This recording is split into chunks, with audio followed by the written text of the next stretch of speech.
Hey, good morning, everybody. Good morning, Vietnam. Oh, boy. Are we good here? Oh, man, I'm a mess. I'm a mess. Hang on. We good here? There's that one there. My bell We were sleeves talking are about- getting touched. I'm getting hooked up on We're talking about a lot of things. on my stupid chair with these sleeves. You know, we're talking about cream spinach and It was Moon cream and, Traffic. Moon and I were having a conversation about cream corn. I don't know. What kind of cheese goes on cream? Cream corn? Russies. These are the things that are discussed prior to us opening the microphones. We were also talking about Brussels sprouts, and then I said, why don't you all look up a Brussels Griffin, which is an adorable dog. What? The movie As Good as It Gets, Jack Nicholson wants his gay neighbor's Oh, dog. yeah. Oh, That's a that- Brussels Griffin, and they're so freaking cute. Just say neighbor. And last night at dinner, I saw a brown and black Pomeranian, and this dog was so freaking cute, you guys. I think I might be adopting a Pomeranian in the future. So it's called a Brussels. I got it right Brussels Griffin. I got it right here. Take a good look at a Brussels Griffin, ladies and gentlemen. The one Those in are awesome. The one in As Good as It Gets is a little more disheveled looking. Oh, Can you- looks like something out of a Dr. Seuss. Oh, yeah.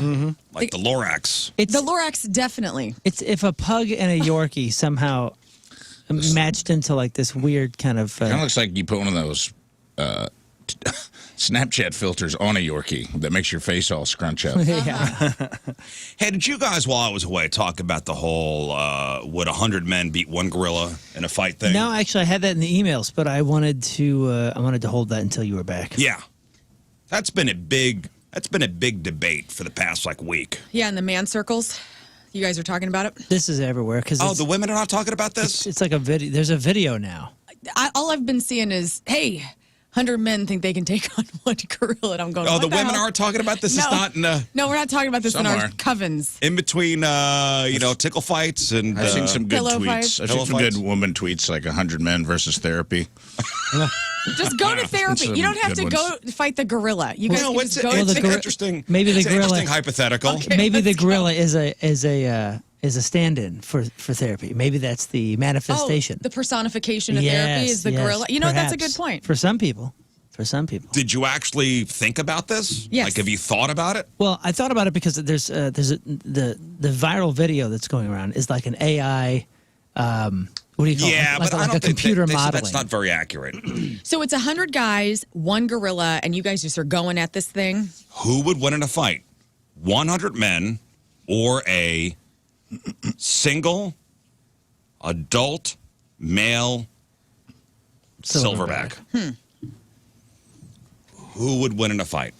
Well, let's get the stats on how much a silverback gorilla weighs. About 400 pounds. Yeah, the gorilla's going to win. Against 100 men? I think so, because you guys are all different shapes and sizes and athletic form. And I feel like the gorilla is just one meaty badass, you know? And I feel like you guys are going to give it your all, and that thing's just going to throw you on the We ground. would suffer heavy casualties. No, Right? can we all just go at one time and swarm it?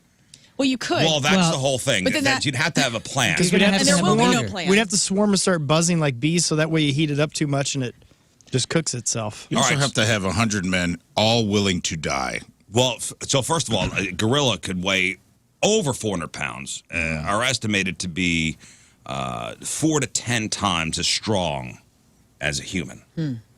So if you're on the first wave of men, you're going to die. I mean, you're going to... Brother, I think if you're in the I'll- first 100 men, you're going to die. Yeah, I think you're all dead. And I also think that some of the men are going to think they're there to fight, but then the fight or flight is going to kick in, and they're going to be gone. Like Yeah. at least like 30 of you maybe So you figure 30 are going to punk out. These things 30 run away. These things can move so much quicker than you think they can. And 100 people isn't that much. I know it sounds like a lot when you're thinking about a fight, 100 guys on one guy. Okay, maybe. But nah. Gorilla. So you think the gorilla could beat 100 men? Yeah, man. Yeah. I think strength, that's not going to take all that long. If everyone's point is to attack this thing. If everybody's point is to... Nobody's running away, Lern. Fine. In this scenario.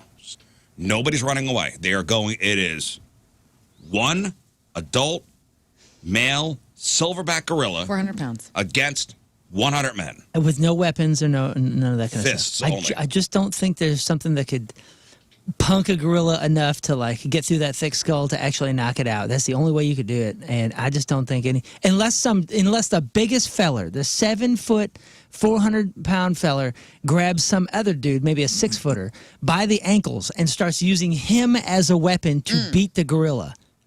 I was on your side, but every article I've read that has cited a gorilla expert says eventually the men will win. But the men will suffer casualties. I think if we had the gorilla will tire out. I think if we had an endless stream of people, of course we would win. But 100 men. I just don't think 100 is that much. Well, so you're gonna go. The gorilla has to think that his life is in danger. You're going to go against the opinion of the president and chief scientist of the Diane Fossey Gorilla Fund? I never would. Yeah, I'm not sure how many fights that guy's been in. So, well, you're assuming it's a man, it's a woman. I'm not sure how many fights she's been in. I think she's overestimating. I think she's overestimating the power of a single man in general. And by the way, adult male silverbacks have jaw muscles that could crush bone and skin. That's just incredibly tough. Tell you something, that gorilla's going to tear the wang off the first guy, and everyone's going to lose their nerve and show it. Yeah, and show it to the other 99. We're going to be like, you know what, bro? We're good. We're good. And just so you know, I'm going to go ahead and presume, and I know that I'm making an assumption here, but I'm assuming the foremost expert on gorillas is probably not the foremost expert on people. I still think there's a vested interest in the foremost expert in gorillas making you think they're peaceful, wonderful. No, because she says, loving. She says, if a gorilla felt threatened, say being cornered by a huge group of people, she says it would definitely fight back, and it would be, her words, devastating. Even if the men win, they probably wouldn't all walk away alive. Gorillas are usually peaceful, described as gentle giants, but all that size and strength is there for a reason. So here's where it gets interesting. Numbers don't lie. She points out that it's just an issue of sheer numbers. Sure, a gorilla could easily take out a handful of people coming at it at once. Mm-hmm. But if 100 people manage to coordinate, surround it, attack in waves, they might be able to overwhelm it eventually, since humans can strategize. Yeah. Hey, Fred. Gorillas are not endurance athletes. You run straight at it, and we will all get it from behind before it does any real damage she says, to you. Go. A gorilla would likely tire out faster than a mob of humans coming at it in rounds. Okay, so in rounds. In rounds? Hey, I'm happy to hear that the odds are in my favor because I'm still taking the gorilla. Well, I'm definitely not going to volunteer for the first couple waves of men. You'll be 98, 99, somewhere around there. This is going to be the problem. I'll There's be going to in be the 30 rear. of you. I'll be in the rear with the strategizing will be the problem. Everyone being like, all right, Tom, you're first. He's like, oh, wait, who decided that? And then, meanwhile, the gorilla's just ripping heads off of people while we're all in the back arguing about who's going to be in the first wave. Tom, the first wave is dead. Right. Tom, you're up next. There's no way, dude. I just don't. I mean, if we can't kill a bear, I don't think we're getting a gorilla. You ever seen the videos of the gorillas when they charge the glass at the zoo? Oh, yeah. Or when they wrestle each other. And the concussive power. And that's just a guy that wants some fruit snacks. You know what I'm saying? But you're talking that's a gorilla that just wants some Welch's fruit snacks. Imagine if he thought it's a life or death situation. Because when they hit the glass, you seen the one where they crack the glass? Oh, yeah. Where he hits it so hard? Yeah. Just imagine like a tight group of like bowling pin humans getting hit by that concussive force. There's like 30 dudes just hitting the deck, knocked out, and then they're just going to get their faces ripped off. Yeah, watch this. Yeah. Oh, yeah. So Moon's got a video pulled up from a zoo. Gorillas crack glass of zoo enclosure during fight. No, I understand. But 100 men are 100 men. And that's them goofing. That's two brother gorillas goofing. That's goofing. That's it's new gorilla 100 goofing. guys, though. I don't know. I'm gonna go with what the experts say. Yeah. Okay. But like I said, how many I'll gladly watch you fight this gorilla. I don't know, but they know what a gorilla is capable of. And people online are split. 1,000? Yes. 100 is not that many people. It's 10 sets of 10. Yeah. 10 is One clearing. That dude takes one run, like you're saying, bowling pins. 10, down, up.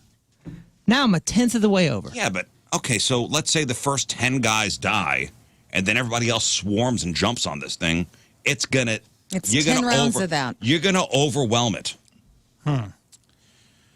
Again, the internet's full of takes. You know, some users say that the men would win if they swarmed the gorilla at once, but admit at least 10 will die. Others think the gorilla would absolutely destroy the group, you know, pointing to, like Moon says, its size, its muscle, its sheer ferocity. Here's what PETA thinks. Go. Ability, too. This is a terrible article, and they're upset. PETA, Yeah. the People for the Ethical Treatment of Animals, they've chimed in on this. These 100 men will be prosecuted to the full extent of the law.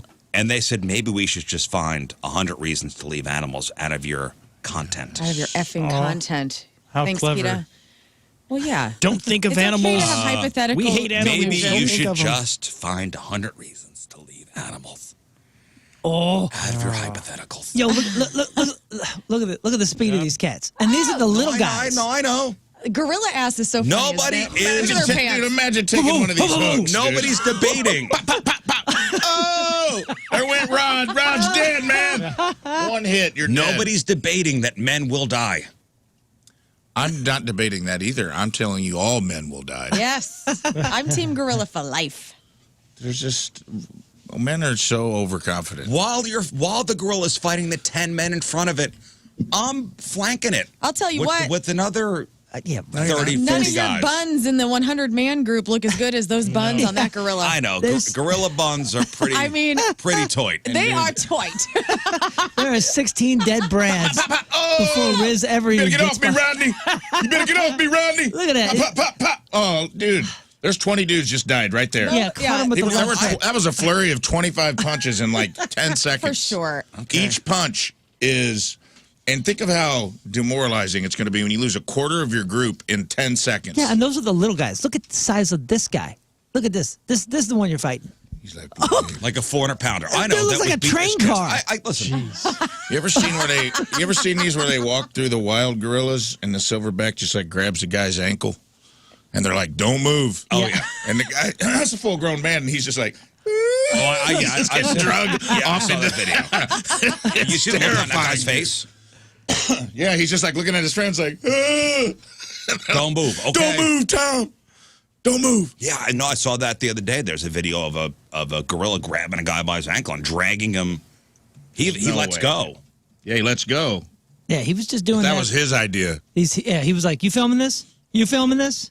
I just want to put this to rest. Oh, man. Remember when Robin Williams met up with Coco the gorilla and did sign language? Oh yeah, Amy scared. Amy scared. You know, from Congo. Yeah. That's the same gal, right? Do you guys remember? Coco? Coco the gorilla. Yeah, Coco yeah, the, She knew sign language. sign language. That's what I'm gorilla. saying. Yeah, she was in Congo. Have you never seen Oh, Congo? I didn't know if that was her. All the myths, absolutely I true. guess Coco had It was sad. was sad because I guess another gorilla had died recently. Yeah. And Coco had not been happy for months until Robin Williams came. Robin Williams. This Well, is his mustache era. Did you see too. his hairy arms? Birdcage. She was probably I know, like, "Hey, brother." He looked. Yeah.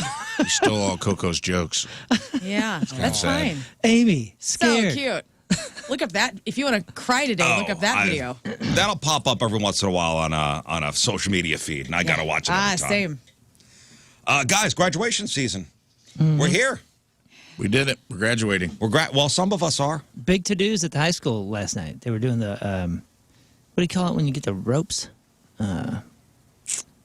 There's something with that. Bondage. You know what I'm talking about? Oh, on the cap. Honors. No. Oh, yeah, the- honors. Yeah, the ropes. So they're like Oh, on the gown? sash ropes. No, Yeah, on yeah, the yeah. hat and stuff. Or no, on the gown is too. Yeah. No, the tassels on the hat. Right. Tassels. Yeah, but the Tassels. Everybody has a Ropes tassel. are That's- usually Ropes are. It's for like Honor clubs Society. and Yeah. well, no, it's not for honor society because that's a different Oh thing. man, I wasn't smart like enough to have any. Show ropes. your Girl Presidential Scout? honors or whatever. No, it's like if you're in clubs. If okay, I got one for drama club and I got one for I didn't get no ropes. straight eye. Yeah, neither. whatever it is, debates and something else. That was what was happening at the high school. It's filled. There was volleyball going on, there was baseball, and there was ropes. Do valedictorians ever give cool speeches anymore? Or they got to get them approved Every by once in a while, you'll hear of a valedictorian going off script. Love that. More of that, please. Yeah, and you could look those up. They're readily available if you want. I don't know if people are still into that or not. I would be. Like every graduation I've ever gone to, I'm like, please go rogue. Please go rogue. You mean, I'm gonna light burn this. I'm gonna burn this bitch mother down. Yes. So fun. Yeah. Well, this is a real life situation. So this is a friend of a friend's daughter. So a friend of a friend's daughter graduates from pre-K. Okay. The same day as her sister graduates with her PhD. I guess it's called the hooding ceremony. Have you ever heard of this? Yeah. The what? When you I guess get your doctorate, they put a hood over your head. Yes. I don't know any of these people, but I don't either. I had to look it up. I'm like, a hooding ceremony? What the hell? It's like the Masons. That's like weird. Eyes wide Did they shut. paddle you after? Yes. They put a Thank hood you. over your head, throw you in a van, and I'll tell what? you before. Thank you, sir. May I have another? Yeah, look up a hooding ceremony. Okay, so the situation is,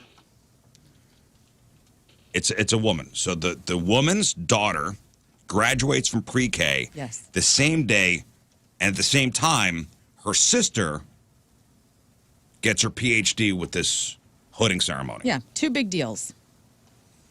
And the sister worked her butt off, obviously, to get her doctorate. What does she do? Does she go to the kids' pre-K, graduation, or go to the sister's hooding ceremony? And they're at the same time? Same time. Pre-K. Ooh. Yes. I'm gonna say it's your little baby, so this is a big deal. Pre-K's over. You're going to pre-K. Congrats, sis, on your hood. That's what I thought. I think the hood is just this thing, though. It's not an actual hood, right? Yeah, my sister, I think, That's like got a hooded whenever she just became like a lawyer. backwards shawl. It's like a cape. You put it over the shoulders. Then why do they call it a hood? I don't know. I don't know, but it's bad That's PR. dumb. Yeah. I would call it scarved. And you know That's what? and these people are doctors? They Yeah. don't even know what a hood and a scarf is? How dumb are they? Hood rats. Idiots. Am I right? You know what I'm talking about. Oh, so the hood is a backward scarf? I thought they put something over your head. Nah. Also, how annoying is that thing to wear for the rest of the day? Well, once Yeah, I you wonder. wear Because it, it's put it on, you constantly have to going to keep feel it like on. it's falling off. Because you're like, if you shrug your shoulders, then it's coming straight off. Yeah, it's It does make you look a lot better, though. I mean, Cape. to be honest, because she kind of looks a little basic. Drab? Yeah, basic here until they put this thing on. Then Yeah, you're nobody like, looks good in that grad hat. official. Wow. Yeah, also, Who designed all this crap? By the way, all this. to call it a hooding ceremony A really, wizard. really sounds KKK-ish. That's what I'm saying. I It's agree. bad PR. As soon as you Yeah. said it, I go, they got to change the name. But It they sucks really- that that's I- where we're at in culture, but Listen, I get it. if you say out loud in public, I'm going to a hooding ceremony, you immediately got to walk it back. it's probably a 1,000-year-old tradition. Oh, yeah, clearly. I mean, they're all dressed like freaking pirates. I They understand. haven't updated the costume in a long time. They all look like Wizards. this guy looks like he's an apothecary in a Renaissance fair. I understand. I've always been that guy. When I was a kid, like we would show up to things, and I would always want to know, like, wait, why are we doing this? It seems like 2 hours of this weird pomp and circumstance, and like I was always curious. It's not that I was like against it. I was just like, can you please make sense of this for me? I've got things to do. I want to go outside and play soccer, and you're making me sit through 2 hours of whatever this ceremony was. Like, wait, she has to do this to become a doctor? I don't understand. No, listen, I understand the recognition for all the hard, years and years of I'm starting schooling. to understand that a bit more and be okay with it. But at some point, we always let it slip away from us, and it gets way out of hand. And somebody needs to just say, okay, this is why we started this. This is what this means. Let's get this over with in 45 minutes. With that being said, back to the situation at hand here. The pre-K ceremony, quote-unquote graduation, or the PhD hooding ceremony. There's only one graduation. It's from high school. There's no pre-K graduation. Come on. No. This is a What fun is that? theater. It's theater. Oh, that's What for the is that? parents. That's fun. That's cute. It is. It's just cute. And you know what? The good preschools, they do it so fast. They're just like, oh, yeah, this is a fun thing to get all the parents together, give them some cookies, and have the kids get on stage in front of their parents. That's what usually that's for. Well, yeah, because, these kids have no attention spans. Granted, I have one of the greatest memories ever from one of these things, so that's like stuck in my memory. My son, he's super shy, always has been, especially during that point. That was his first time in a school setting, and At the graduation, they real quick go down the line and say, "What do you want to be when you grow up?" And my son freaking said Luke Skywalker, and I thought, and he's well on his way. Also wears a hood. My boy. Yep. Another guy in a hood. He's taking his Jedi classes. I think he starts I found it too. starts next fall. It was just the coolest thing. So that's fun. At least you're not there for hours. The hooding ceremony originated in European universities in the 11th and 12th century, introduced as a way to distinguish graduating students as they began their academia careers. Hooded robes, often required for warmth in unheated medieval libraries, were first used as a sort of practical uniform for scholars to stay warm during the ceremonies, and that had produced written works. However, over time, the robes became largely symbolic, ornamental, Okay, well, etc. let's call it something else. Agreed. 11th century. Yeah, it's a century. There's a lot of stuff we didn't carry over. Centuries old tradition. Yeah. But I mean, we all know 1,000 that years, there's right? only one. There's the college graduation. We'll give you that one. Okay. But the real graduation is the High school. My Is the wife, high school my one. wife is still in trouble. Still in trouble because she didn't walk. You know, it's called walking, right? yeah. She didn't care about that for her college degree, and her mom was like, "Bro, not cool," because she wanted to go and like celebrate her daughter. Well, especially since they probably paid for it. Yeah, good point. Yeah, Like, Yeah. hey, we paid for this. yeah, that's a good point. My wife is. You owe this to us. Yeah, you probably have. She's still paying for it, I think. Yeah, probably.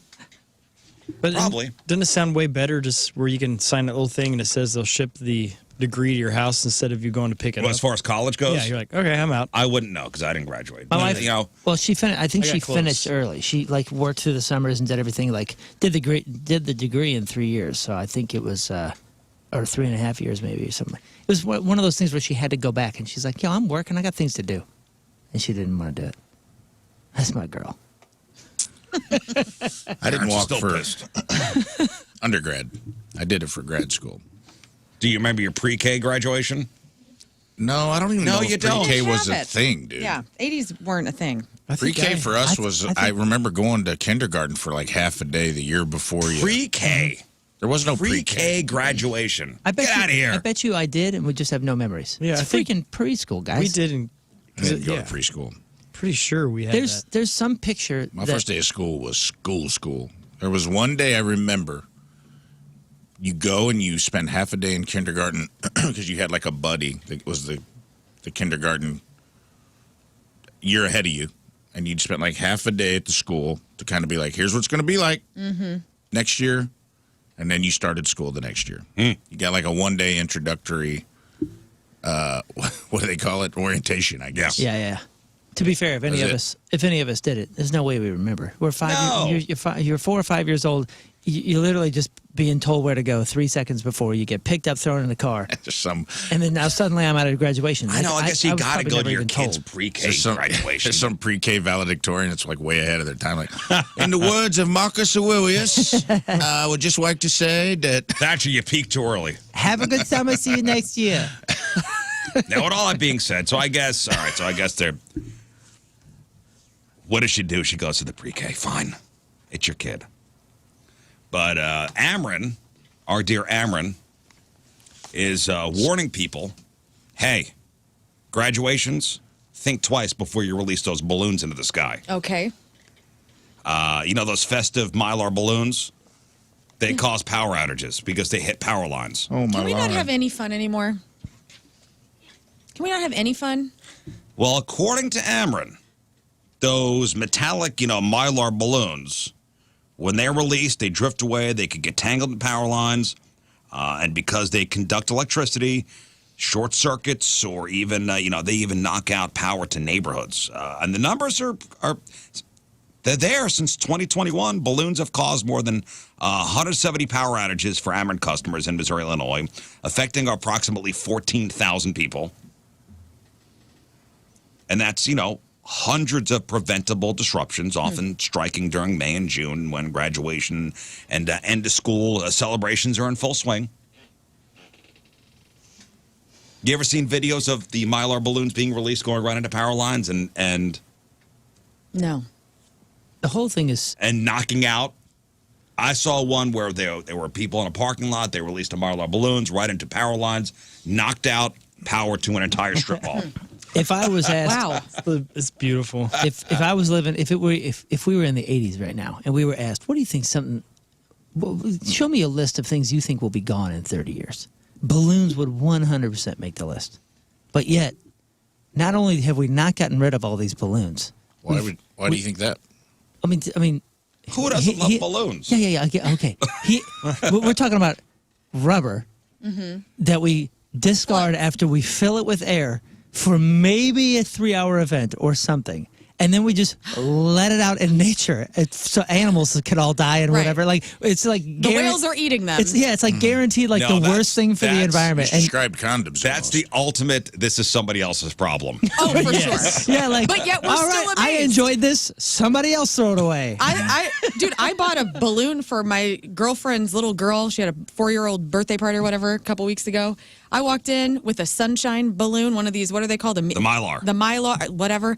Yeah. I walk in, this kid got a million toys. She's running around Of with a balloon. course. Yeah. Because we were amazed by balloons because they float. They float, and then you cut them open, and you do the helium And you thing. pop them and Voices scare change. everyone. I mean, it's the universal fun. It really is. Oh, I get it. But I'm just saying, when you Everybody think loves of balloons. what it's made of, you would have thought that we would have tried to figure out how to get rid of this. Remember, we you got put it under your shirt and you look like you're preggers. Yeah, so many saying? fun things we It's could so do with much them. fun. You A also balloon, put water like in 'em? giant jugs. Yeah. You're right. I take it back. Incredible. Water in 'em. Let's keep making them. You know what? Water I balloon love Thank it. you. Yeah. And whenever, Just let them go. Yeah, and water balloons, good point. And just, we've all been bored with our siblings and played the Don't Let It Touch the Ground game. Oh, course. play Yeah. it with my Balloon And kids. everyone do thinks that. they invented it. I know. It's a beautiful thing. You know, there's Yeah. a balloon volleyball league. There is? Yeah, I would you play can only that. hit it once and it floats off. I would play that. And it's like on an obstacle over. course. They got like a car in the middle of it and a bunch of other stuff, and it's, you know, two crazy people running around, diving, hitting his balloon. It's basically a dream come true for all of us. Yeah. We had a big water balloon fight in our backyard, and one of our dogs decided they tasted great. Uh-huh. Oh, So for yeah, about it's a week big. afterwards, it was just little balloons would show up every once in a while on a pile of poop, and it was, Yeah. they did good. So Yeah. they do like the way they taste. You got a good water balloon fight. You got 65 pounds of rubber you just left out in the field, and you're like, nah, forget it. Yeah. You ever chew on like a deflated balloon, like as a child, because you're Of a course. stupid idiot? Yeah, right? Super Yeah, by the fun. way, water balloon technology's come a long way. Now they have like the water balloons like hooked up. Oh, yeah. they're already on the thing, and you Already, you you put it hook on the hose spigot, up. and 100 balloons are filled. Where was that technology in 85? I don't know, but it's great. Yeah. I watched a lot of dads having meltdowns trying, like blowing the neck of the balloon out, trying to get it around the hose to fill Yeah. it. Plus, once you're out of ammunition, you're very volatile. But you see you're the- very vulnerable. Did in you a see the refill. ones you could actually hook up to the No. to the hose? Like a And PVC pipe or something? they're like Like a funnel? It's just fun, creative littering. This is Fox just 2's doing a story We got a about visual. exactly what Oh, we're talking can about we right pot now. him up? Can we hear what this guy is saying from the I got camera? these Just all sunglasses aboard. at a It's gas like- station down the Oh, street. man. Do they look cool or not? these unicorns can get people killed. It's a happy birthday one. First of all, he shouldn't be touching the wire. Well, like he's that. an Oh, expert. buddy. He's got got his an outfit Amarin on. helmet on. He's fine. It is kind of. I mean, I get it. It is fun when you let a balloon go as a kid because you're just like, you live in the sky now. You're up in heaven. Yeah, you going to China? I always think you going to China Yeah, now. you're just like, that's going to come Some down. Chinese kid will be enjoying There's you. a boy in Nebraska who's going to find that in the field and be like, I got a new toy. Oh, I I get from a friend Yeah, in do you ever Illinois. put messages on them? Of I assumed it course. went to Yeah. space. You know, when I was a kid, it was like up doesn't end for this thing. It just keeps going. That's the coolest part. But Yeah. No, they it's always not went to China in my mind, all the way. that far, huh? They probably went 2 zip codes over. Listen, I had no perception of distance. I thought I could dig a hole to Yeah. the other side of the earth at one point, and I started. They were selling balloons after a Grateful Dead show, and they didn't float at all. No, No, that's a different thing. That's weird. But That I was did. drugs. Hey, speaking of kids, I got a couple things. Well, you know what? I want to bring this. I want to bring this article up because this is a win for us. I think for us, Gen Xers or people on the cusp of Gen X. There was oh God, where is it? This is a story that was in Vogue magazine, which is something I Do read you often. subscribe to? So it was an opinion piece in Vogue. And the title is, Hear Me Out. What if Gen Xers are actually the cool ones? I saw this. Oh, you guys are really excited Oh then. boy. Here we go. Written by? Written by a Gen Zer. You guys get to be so cool all the So freaking this time. Really? Yeah, you guys are like, millennial. We suck. Millennials are turds. Dude, we know I'm into- music. We're not boomers. We're in between. Yeah, we appreciate the Zepp, but we know Nirvana. Hey, we're out dude. of politics. So so deep, you just bro. stay out of it. We don't have an You see, opinion. this is jealousy. It is. You guys we are the scapegoats, and you guys get to be cool all the time. You are the epitome of older brother right now, like cool older brother. No, I feel like Gen X is kind of forgotten. Well, Gen X is running the planet right now, and if I remember right, it's Things are going okay. It's a yeah, mess. it's the first time in 100 years that the average lifespan has gone down at any point, and it's the first time in like 400 years that 30-year-old people are doing worse than their parents did at that age. So, I don't know. I'm I not don't sure think- you guys are extra don't- cool at the moment. I don't think Gen X is running the world yet. I mean, most of the world leaders are in their 80s. Yes. You don't think so? We're on the how old cusp. are you? We're getting ready. We're on deck. In the, But I don't in know, the we're general not- sense, I think we're running. We're it. kind of on the back end, man. Okay. Like we're the Well- we're the Oregon Trail Okay. gen. Headline, what if Gen Xers are actually the cool ones? And honestly, for the first time, I feel seen. Guys, Jeez, here we go. Buckle up, everybody. You're about to Well, beat a gorilla. here's my takeaway for so long. You know, us Gen Xers have been the forgotten generation, wedged in between the boomers everybody loves to blame and the millennials and Gen Zers who Love to seem blame to everybody. be in a never-ending social media slap fight over who is more cringe. I don't know. But reading this article, I couldn't help but nod along, go, And this is spot on. See, the author is a millennial raised by a Gen X mom. She describes growing up on a steady diet of 90s bands, mixtapes, and cult classic films. You know, the Cardigans, the Pixies, PJ Harvey music that still, you know, in her words, slaps. Sweet. The movies, you know, Girl Interrupted, Hackers, Run Lola Run. So this is from a female Gen Yes. X perspective. Interesting. And the vibe, she describes sunlight streaming through the window, a CD player shaking the floors, and zero talk about 12-step skincare routines. And it's funny because Gen X, you know, Rafe, and you could relate to this, we never really cared about being the coolest. Which, as the article points out, is exactly what makes us cool. I don't know. While other generations are arguing about who, you know, who invented this trend or that trend or who's more authentic, we're just out here, man, living our lives and our. That's what you want us all to think. Yeah. You guys don't want us to all think that you don't care about anything. We're rolling our eyes at this whole thing. Yeah, exactly. Oh, we're completely disconnected from everything going on. Oh, no, you're involved. You're right here with us. You guys are just, I don't know.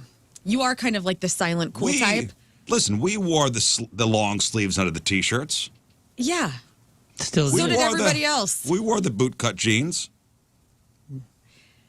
Yeah. We made mixtapes before playlists were just, you know, click, click, click, click, click, click. So did millennials, dude. We hung out at record stores. Elder millennials. Yes. You got to remember, you're trying to draw this big line of delineation between you and us all the time. You're 5 or 6 years younger than us. Fine. You are an elder millennial, and we are the baby. We're the baby brothers of Gen Xers. So it's like in fact, we're not even technically Gen Xers. We are whatever. we are Well, it says technically. till We are 1980. technically. We're the middle. We're the Oregon. depends. We're the micro generation. some of them say 80, some of them say 83. Everybody has a different thing. like 65 77 through like 81. I think it's called the Oregon Trail generation, and it's like the back end of Gen X and the front end of the millennials, where you were old enough to remember life before the internet, and young enough to fully embrace it. That's how 77 it's to 81. That's delineated. I think so. It's like a small little 4 or 5 year. little blip. We never have to That shout makes out that sense. we're cool. We just said our thing, and apparently, at least one person noticed. A couple people have texted over, and somebody in the chat just put, if you had a smoking section in high school, you're Gen X. Yeah. We definitely had a smoking section. Smoker's corner. Teachers smoked with students. Yeah, there was a I science don't know. teacher that was passing them out, I think. After reading this article again, I feel a little vindicated. Good. Okay, well, good. That makes me happy. I'm fine with it. I am jealous. I am an elder millennial. I want to be cool. All that article did was basically I'm- say, I was cool before you were cool. Yeah, didn't. no. No, this I is liked this playlists is a before Gen you liked Z playlists. person wrote this. Ah, Yes. yeah, I believe it. Yeah. I thought you said her it was a mom totally millennial didn't write it that for wrote her. I'm sorry, millennial wrote this. A millennial Millennial wrote wrote this about being the daughter of a Gen Xer. I love it. I wish I could be a Gen Xer, okay? I'll say it out loud. I think you are, though. I'm not. You got Gen X energy. I do have Gen X energy, Some but I'm older not. millennials kind of got absorbed into that rear end of the tail of the Gen X comet, if you will. I'm in the cusp of cool, but I'll never be cool. What are our kids? Our kids are Alpha? I got a couple. The betas. Beta boys. I span a couples. I got Zers, right? And I have a millennial daughter, 98. right. Yeah, millennial daughter. So what are the? My kids are 09 and 2011, and they're what? That's Gen Z. That's Gen Z. Yeah. Yeah, because I think Alpha is 12 and 0. Gen Z is or 97 to 13? 2012. Okay. So you got kids in So Gen I got Z. two Gen Zers. Oh, really? Okay, so my 98 daughter is not a millennial. No, She's a Zer. she's a Z. Well, and listen, being a kid. Elder Z. Oh man, I saw this thing yesterday. So there was it was a video of Rue McClanahan, who played Blanche in the Golden Girls, and she was saying, and she was on the show, and she's like, "I'm 41 years old, and I'm fine." Did you see that? No, but I know what you're She talking was about. 41 years old in the Golden Girls. They were she all played 40. What? Isn't that crazy? Like, Estelle go back- Getty was the youngest person on that show. No, but I mean, they played. So the Golden Girls, their characters were in their 40s. What? There's no way. Oh. No. That's what I've seen. That's what I saw yesterday. Yeah. And I that's thought and it's all about style because people in their 40s and the 80s and 90s looked like they were in their 60s. Oh, I did not know that. I Oh, thought you unless meant she the was lying. actresses were Unless in she their 40s. was, it's one of those things where she lies about her age. How old were the Golden Girls supposed to be? Let's see. Oh, Blanche, if your 21st birthday was 20 years ago, you'd only be 41 years old. Okay, they were supposed to be portrayed in their late 50s to early 80s. Okay. Oh, okay. Okay, But so still, this, 50 is like okay, young. so the meme I saw was her lying about her age. Okay, fine. Okay, she's that makes it. 51. Yeah, Blanche was supposed to be 53 years old at the start of the show. Okay, that makes me feel a little better. And Estelle was supposed to be 79. Hey, but to us, I couldn't distinguish her from my 76-year-old grandma at that time. No. Right. Well, I look, my mom. Oh, Blanche always lying about her age. Well, because she's, She was the slut of the around town, you know what I'm saying? She was the slut on the Golden Girls. Do you guys look back at like your moms when like my mom was 26 when she had me, and I look back at my baby photos with her, and her in her late 20s, early 30s looks older than she does now at 66. You know, Yeah. it's crazy, and it's just because style and society norms. Like when my mom was pregnant with me in '85, she tells me that like pregnant women were not allowed to like show their bellies off; they had to kind of hide it and wear big clothing. And now you see adorable pregnant women with like little cinched, tight clothes over their bellies. It's Accentuating so it. cute. Well, I mean, look at old baseball players from the 70s. They all looked like they were in their late 40s. Well, high school, but they were in their early 20s. Right. And Go look they're at high school players, too. yearbooks from the 70s. They all look like they're already on their third divorce. I like their senior picture. I looked at This my man has seen some stuff. Yeah, He's dude. 16. I looked at my mom's senior picture. We were talking about it just a couple days ago because we were debating how long her hair was back then. And my mom had this look. She had this uncanny thing that between the age of whatever high school was, like 17 or 18 when this picture was taken, and 30, I'd say probably 38, she looked 30. She looked the same age. Like from the 20, almost a 20-year Right. span there, she just looked 30. And then all of a sudden, gray hair, and then she looked a little bit older. And she's basically kind of looked the same for the last 25 years. Well, Which is wild. She's got this like a movie quality where you can't really guess how old she is. I thought this was kind of funny. So Google shared a bunch of stats on the top things that that kids are asking about adults. So put yourself in the shoes of a kid. These are what the kids are going to Google, and we'll start off with why are adults so blank? And I do have some answers for what these kids are asking. So the top question that kids are Googling as far as the why are adults so mean? Oh. Because we lost the ability to... No, because you kids suck. That's why. And we're overworked. And we don't got time for this. No. Didn't realize. Because you're being a brat. That's why we're so mean. Why are adults so obsessed with Disney? That was the number 2 thing. Okay. Good question. Valid question, kids. Because we wish we were still kids. It's a lot easier. Number 3, why are adults so stupid?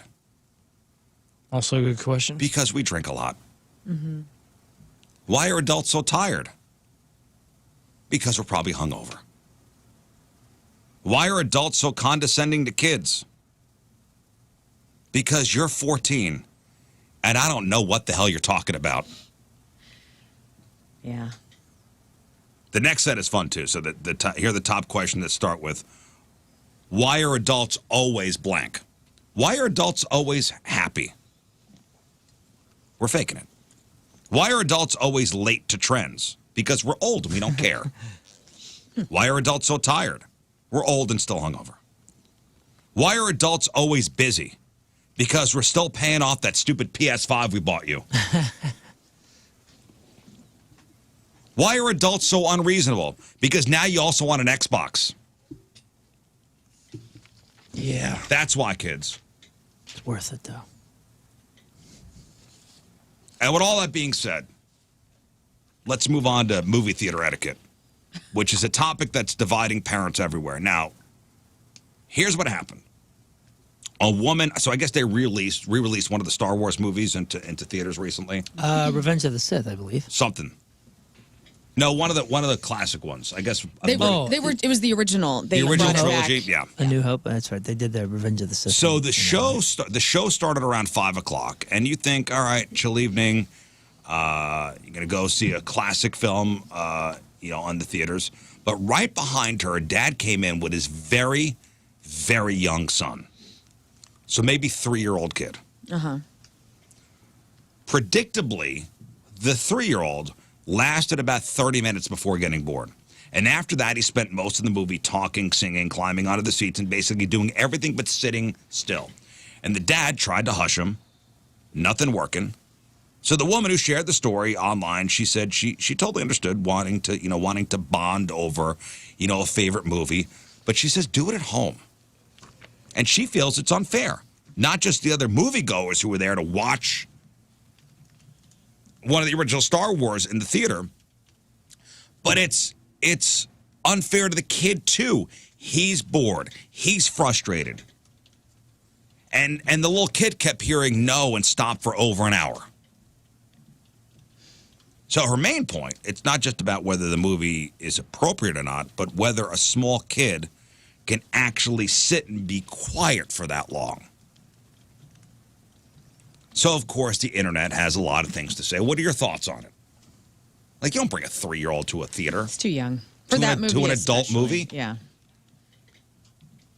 And again, I love Star Wars. I want my kid to love Star Wars too. He's 3 years old. The kid's never going to remember it.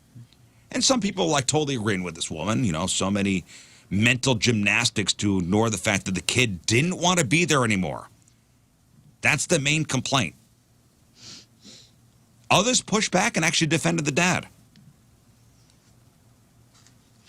Some people wrote, if you don't want the public to be in a public place, then you should watch it at home. The guy was out there trying to make a childhood for his boy, and at a 25-year-old movie, cut him some slack. Yeah, that's a good point. It's not a new movie. Like, if you're going to try to take your kid to their first movie, you never know for sure if they're old enough. Some kids are different. You know what I mean? It definitely depends on the kid. So having an old movie that everyone's seen is almost like a test. Like, hey, we're going to this test movie together. We're going to see if they'll sit. And if they get a little, they get a little out of sorts, or they want to go home, or they want to leave halfway through, it's a movie we've all seen. You got to know when to call it, though. I agree. Yeah. You got to know when. You got to know when to end the experiment. Yeah, you still got to be a good parent, Citizen. parent, and public patron.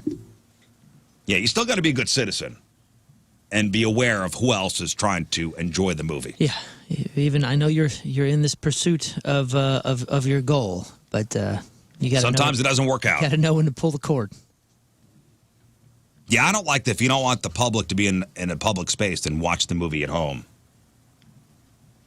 Well, yeah. That's defending somebody else's problem becoming your problem. Maybe, but I think in general that's saying like, hey man, the public is the public. You don't get a perfect world. You don't get to curate every little thing that you do out here. Some people are different. They're going to operate a little different than you. Maybe their line of pulling that ripcord is different than yours, and that's okay. You know what I mean? We do need to be a bit more tolerant as a society in that sense. But there's a balance here. Yeah, when you're paying all this money to go to a movie. Yeah, but is your life going to change? Like, if somebody disrupts your moment? Yeah. No, Yeah, it is. Lighten up, Francis. Everybody. Yeah, there's certain battles I want to fight and certain battles I don't want to fight. And this is one? Like, man, I spent how much money to come here? Mm-hmm. $11. And you're geeking out because it's Star Wars, like the original. I've been looking forward to this. I've been looking forward to this for how long? It's been a long time. Getting so upset. And you bring your I didn't do it. a-hole kid. I'm just saying, let's say you. And this kid's kicking the seat, and what's more annoying, the kid kicking the seat or the dad going, no, or shh? Yeah, it's the dad not taking a seat kicker out. That's the more annoying thing. And it's the dad not wanting to remove the kid whenever that's happening, and it ruins his night. He's being selfish by going like, oh, my night's not going to get ruined. Yeah, that's what I mean. I'm not upset at the kid. I'm upset at the dad. Yeah. I'm upset at the kid and the dad. Yeah, Get the them whole both family out of here. sucks. Get them out of here. Especially with Star Wars coming back to theaters. It's a limited thing. It hasn't happened in a long time. Right. It's May the 4th. Like, yeah. I'm dressed up as And maybe an Ewok. I put my Princess Leia, Buns hair in. buns in. You got all dressed up. I've been talking about it forever. Right. And some 3-year-old's going to ruin it with a selfish dad. Get out of here. Doesn't even have a lifesaver Here's another on him. situation.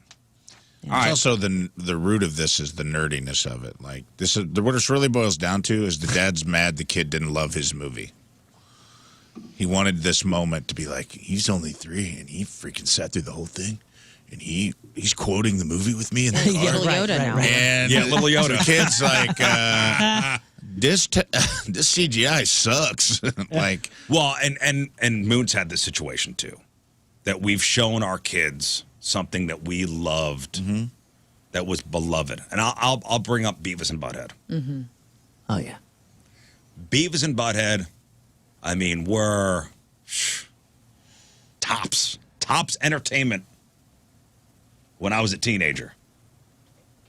And I remember the new episodes were coming out, and Mike Judge did a whole nother season, and they were running the classic ones on like Paramount Plus. Yeah. And I go, all right, boy, we're going to watch some Beavis and Butthead. And I sat on the couch with him, and I'm like, here we go. And I hear the dun, dun, dun, dun, dun, dun, dun, dun, dun, the opening, and I'm like, I'm getting chills. Yeah. And here I am with my son, who's sitting next to me, and we're going to watch Beavis and Butthead.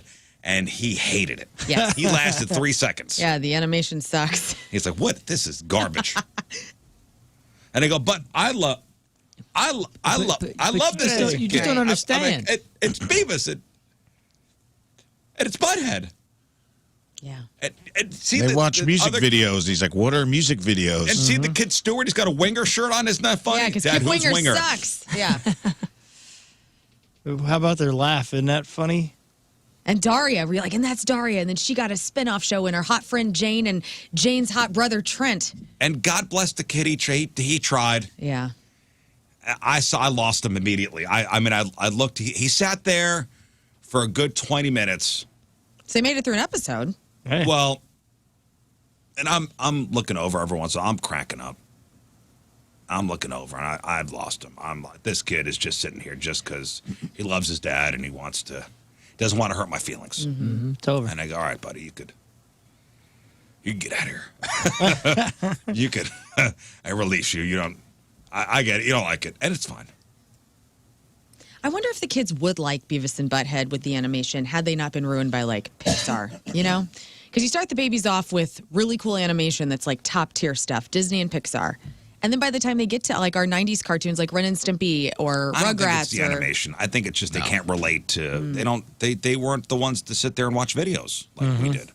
And remember, and the newer episodes they try to do it with YouTube videos, yeah. memes, and just, some of it was funny, but like, I mean, I enjoyed it because if you haven't been able to tell, for Riz and me at least, it's kind of woven into our DNA a little bit.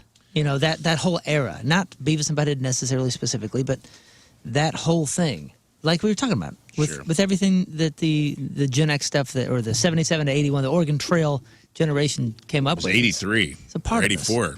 So close. I know. And honestly, you grew up in Southern Illinois. That's usually like 5 years behind. So technically, you're right in the you're right in the Thanks, alley. guys. Honorary Gen X is what you're saying to me right now. This is very nice. As far as I'm concerned, you're in. And those were our teen years, man. Like, those were our important, like, change, formative. We're absorbing things, and it's becoming a part of who we're about to become. when I would hear this,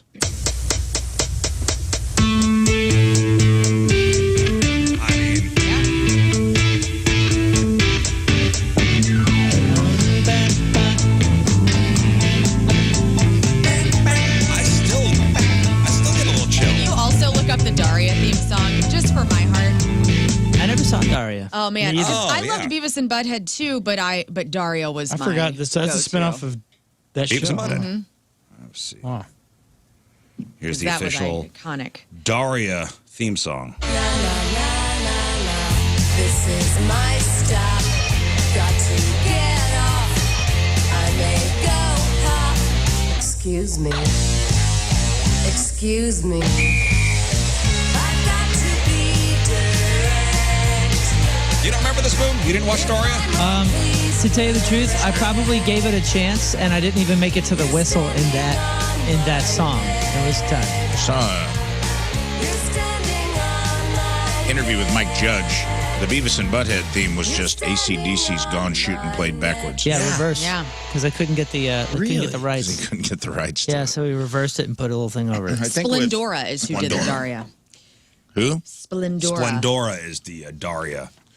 I think with Mike Beats- Judge beats stuff on too, because there's bad animation on Adult Swim that kids watch. That's true. I think it has to do with Mike Judge does satire. Yeah, Rick and Morty's kind of. And satire doesn't it doesn't always age well. It is satire of the time it's in, you know. Rick and Morty is not Pixar quality. That's Right. true. I think maybe it's it's just not that. I think it's just what The content is. Beavis and Butthead kind of stand for and what they do. Right. Just It not is of relatable. its Just time. idiots. Yep. It was of its time. It is Gen X humor. It was like two Yeah, it's us kids sitting on the sitting couch. around, not caring about anything, huffing paint, putting their shirt over their head Licking because they're toes. bored and they don't have internet. Yeah, You know, and talking about chicks talking Yes. about cornholio, And- you and know, and music. doing stupid stuff. Sitting and watching MTV. And getting yeah. Spanish fly from a gas station bathroom. And MTV and alternative music at that point was from A to Z. There was so much random stuff that you were bound to not like something and bond over making fun of it with your buddy. Like, you know what I mean? Like Beavis and Butthead kind of set the standard for us to be like, yeah, this is weird, and yeah, some of it I like and some of it I don't. Watching music videos was one of the coolest things to critique ever. When was the last time you saw your kids sitting on the couch together, like a kid and his buddy, Never. or your daughter and her friend sitting on the couch watching TV? They don't do it. That's not how it works. They just That's not don't how do it that. works. There's zero relatable. Whereas I would be at a friend's house and we would have had MTV on. Yeah, it's MTV. Watching videos? It was something to do with music or something to do with games, and that was it. Now it's either playing PS5 or some kind of video game, or just independently being on your tablets and not looking at it together, saying, "Hey, look up blank." It's wild. Anyway, But you guys missed out watching MTV all the time. You should have been watching CMT because I grew up on Hee Haw. oh yeah, that was, not me. Ideal comedy there. Not me. Hey, before we move on, I do want to recognize all these school nurses out there, because today Well, yesterday was National Teachers Day. Today is School Nurse Day. That's right, School Nurse Day. Celebrated every year on the Wednesday during National Nurses Week. So it's National Teachers Week and National Nurses Week. It's all about recognizing the superstars who keep the schools healthy and safe. School Nurse Day honors the daily efforts of school nurses who look after, the kids' well-being, their safety, their academic success. The first official school nurse in the U.S. was Linda Richards back in 1902. Yep. Linda. Oh, Linda Richards. My favorite sentence. Hired back in 2002 to help prevent absenteeism by consulting with kids and families about healthcare needs. Since then, the role of school nurses, it's grown so much. Today's school nurses handle everything from treating sick kids and managing chronic conditions to supporting, kids' mental health and, helping shape school health policies. There are between 61,000 and 73,000 registered nurses working in U.S. elementary and secondary schools. So we've been celebrating School Nurse Day since 1972. Does anybody remember their school nurse? I don't remember. No surprise here. Was in there all the time. I have a bellyache. Still, I need to go home. You guys are still pen pals? Yeah, I still talk to her. I got her on my text. I don't remember. I was not a I'm going to the school nurse guy. Yeah, I wasn't either. I was. I couldn't even tell you what they look like. Get me the hell out of this classroom. I knew people like you in school who were regulars. I need an Advil. Who were regulars. Lern's in there putting her through the ringer pre-WebMD, dude. Just like, what is the this? spot wasn't here this morning. What is this? Is this stage 4? Oh, like, God, you're Lord. 5. Just go. God. No, she was very, she loved me. Got in there. She calmed me down, put me back in history class. It was fine. I got a stomach ache. She's just in there diagnosing herself as a kid. I fell down I think I have a subdural hematoma. The only time I went to the school nurse is because if I really had to use, because she had a single-seater bathroom. Oh, nice. The best, right? Yeah, and you go, I got a stomach thing going on. All right. You just went in there to blow it up? Yeah. That's amazing. Talk about working the system. Yeah. Never did I think about that. That was smart. Right? Huh. You could lie down. Yeah, she in had there. she had the single-seater bathroom, and instead of going to blow up the regular restroom, See, I was always going there. Were you annoyed with your friends whenever you found out later on they played the system? They never told you once that you could go play the game and I wasn't get out gonna of tell class anybody. and stuff. Gatekeepers, dude. Gatekeepers. I had no clue. You just couldn't have a like, line. Oh, there was a Nice. handful of us that knew, but not it was not common knowledge.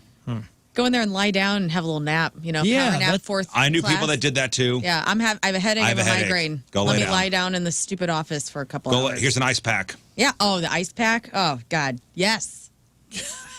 I would pay Preach. somebody to be a school nurse at my house right now, or I could just go into my pantry and she's there and Just she ready with helps an ice, me. ready with an Take ice my blood pack. pressure, please. It wasn't the nurse's office, but it was the principal's office. My son, just a few years ago, told me that he was like, oh, back in preschool, like the second day, I learned that if you just cry a little bit, they'll send you to the principal's office, and she'll give you like a tablet, and make sure you're okay. And I was like, is that why you were in the principal's office? She goes, he was like, yeah. Anytime I was bored or I was upset with somebody or something, I just fake a cry, go to the principal's office, and get to watch TV on a tablet. I spent a lot of time in the principal's office. Playing the system, man. I was banned from every assembly my senior year in high Oh school. my goodness. Yeah. Lern didn't want a tablet. She wanted a thermometer. Give me put a blood pressure cuff Oh, yeah, on, put a thermometer in your mouth, and you're just and like, an ice pack Hey, and a Yep, Midol. you're good. Thanks. you're 7. Yeah. Don't No, ask it any was questions. it was always the blue ice pack. It was the blue gel ice pack. Oh, yeah, dude. And they'd give you a brown paper towel. Paper Yeah. towel. The brown loose paper towel. Those are the days. So we salute you, school nurses. We didn't We say have thank one. you. On behalf of hypochondriacs everywhere, thank you. Because that's where it begins. It didn't begins have at it- school. You didn't have a school nurse, Rafe? What? Don't you have to? We didn't have one. What? Nobody's mom volunteered or anything? I'm sitting here like, I think if you just went to the office if you didn't feel well, and they'd call your parents. Really? Well, maybe they had like a nurse in there, but no nurse's office. I don't remember. I mean, maybe I'm wrong, but I don't remember there being a school nurse. Public that was, school? Like, there. It was a public school, but I mean, we were. What's Illinois doing over there? Well, we were a pretty Small poor little town. coal mining town. There wasn't a whole lot of Health? extra money. I don't know. I don't remember having like a specific nurse's office or a nurse on staff. Wow, I can't think of that. Yeah. Now, yeah. I don't know, man. We didn't have a lot of the monies. I just think you went to the times I got sick at school were But I would very think seldom. when you put a school in a town, There was that's like a requirement. I went to a school that was founded in like the 40s, and it was like a. Yeah, but there's still like modern standards. Yeah, it was state-run. I don't know. I feel like I missed the window, but maybe I'm wrong. Maybe there was a nurse and I wasn't cashing in on this. Maybe they you're just kept healthy, it from me. You know, Maybe Take don't good know. They health. did. Don't tell him. big He's dope. already taken advantage of plenty. Oh, man, You don't need an ice pack. I think it was the school nurse who turned my brother in a couple times because I think there was one point he was the kid that was like, had a kid in class that broke their leg or something, had a cast on their leg or something, and he was like, he always wanted a cast. So we were like, well, you got to break something to get a cast, and he's like, well, I want glasses. He always wanted glasses. Yeah. So I think he was the kid that like faked a bad eye exam, and the nurse had to call my mom and be like, he can see fine, man. He's faking. I know this. he's faking. He's throwing this. We're gonna screw up his eyeballs if we give him any prescription Right. glasses. I have a vivid memory of Brian Morgan broke Greg Murray's leg, compound fracture playing soccer. Oh, Just God. like biggest kid swung his leg, kicked this little kid's leg, and he was just like Snap. down. Shattered it.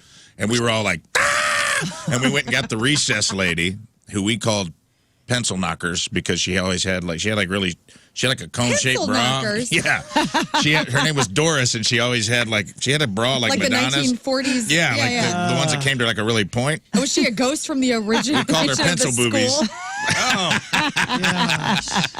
She's a great lady, but that was just what we called her. We were kids. We were Pencil pieces knockers. of trash. What can I say? And I remember him like being like, like freaking out, and we're just like, Doris, help! Pencil knocker. And she was just like, and she wasn't equipped. And I just remember like an ambulance coming. I don't remember like a staff. Well, you know what? 618 on the Coleman's Campers text line says, I grew up in Southern Illinois also. We didn't have a school nurse. You Okay. got sick, there was a lay-down room, or you got your parents called. That's kind of what I remember too. Hey, A lay-down room. a lay-down That's room. funny. Yeah, I remember walking your by head the on the school desk. nurse's office, and there was at least, she had like, It was like two Almost looked like cots. cots. Yeah, they were Yeah. cots. and there was always somebody laying on the cot. And you had to look pathetic because if anybody walked by and saw you looking normal, you're out of there. Yeah, so you no, had to put it on. But that was the thing. You go in and whoever's laying on the cot looks like they're dying, and Yeah. you're like, what, Faking why it. are you still Design. here? Faking it. Well, my mom will pick me up. Okay, she knows my game. That's I would call my mom and be like, I was like Napoleon Dynamite whenever he needs his lipstick or whatever, and he calls Chapstick. home his chapstick, and his aunt won't bring it to him, and God. freaking idiot. And again, we salute you, school nurses. Coleman Campers text line also would like to know why you're banned from all Oh, assemblies. because I was He's a talker. Banned from what? no all assemblies for my entire senior year of high school. I could not go to an assembly.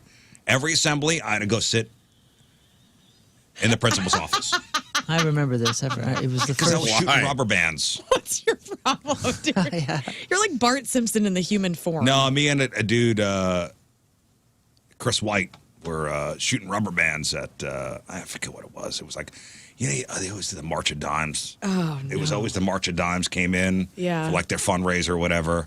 And you were just popping them. We were shooting rubber bands. Like Mr. Rizzuto, Mr. White, To the office. to the office.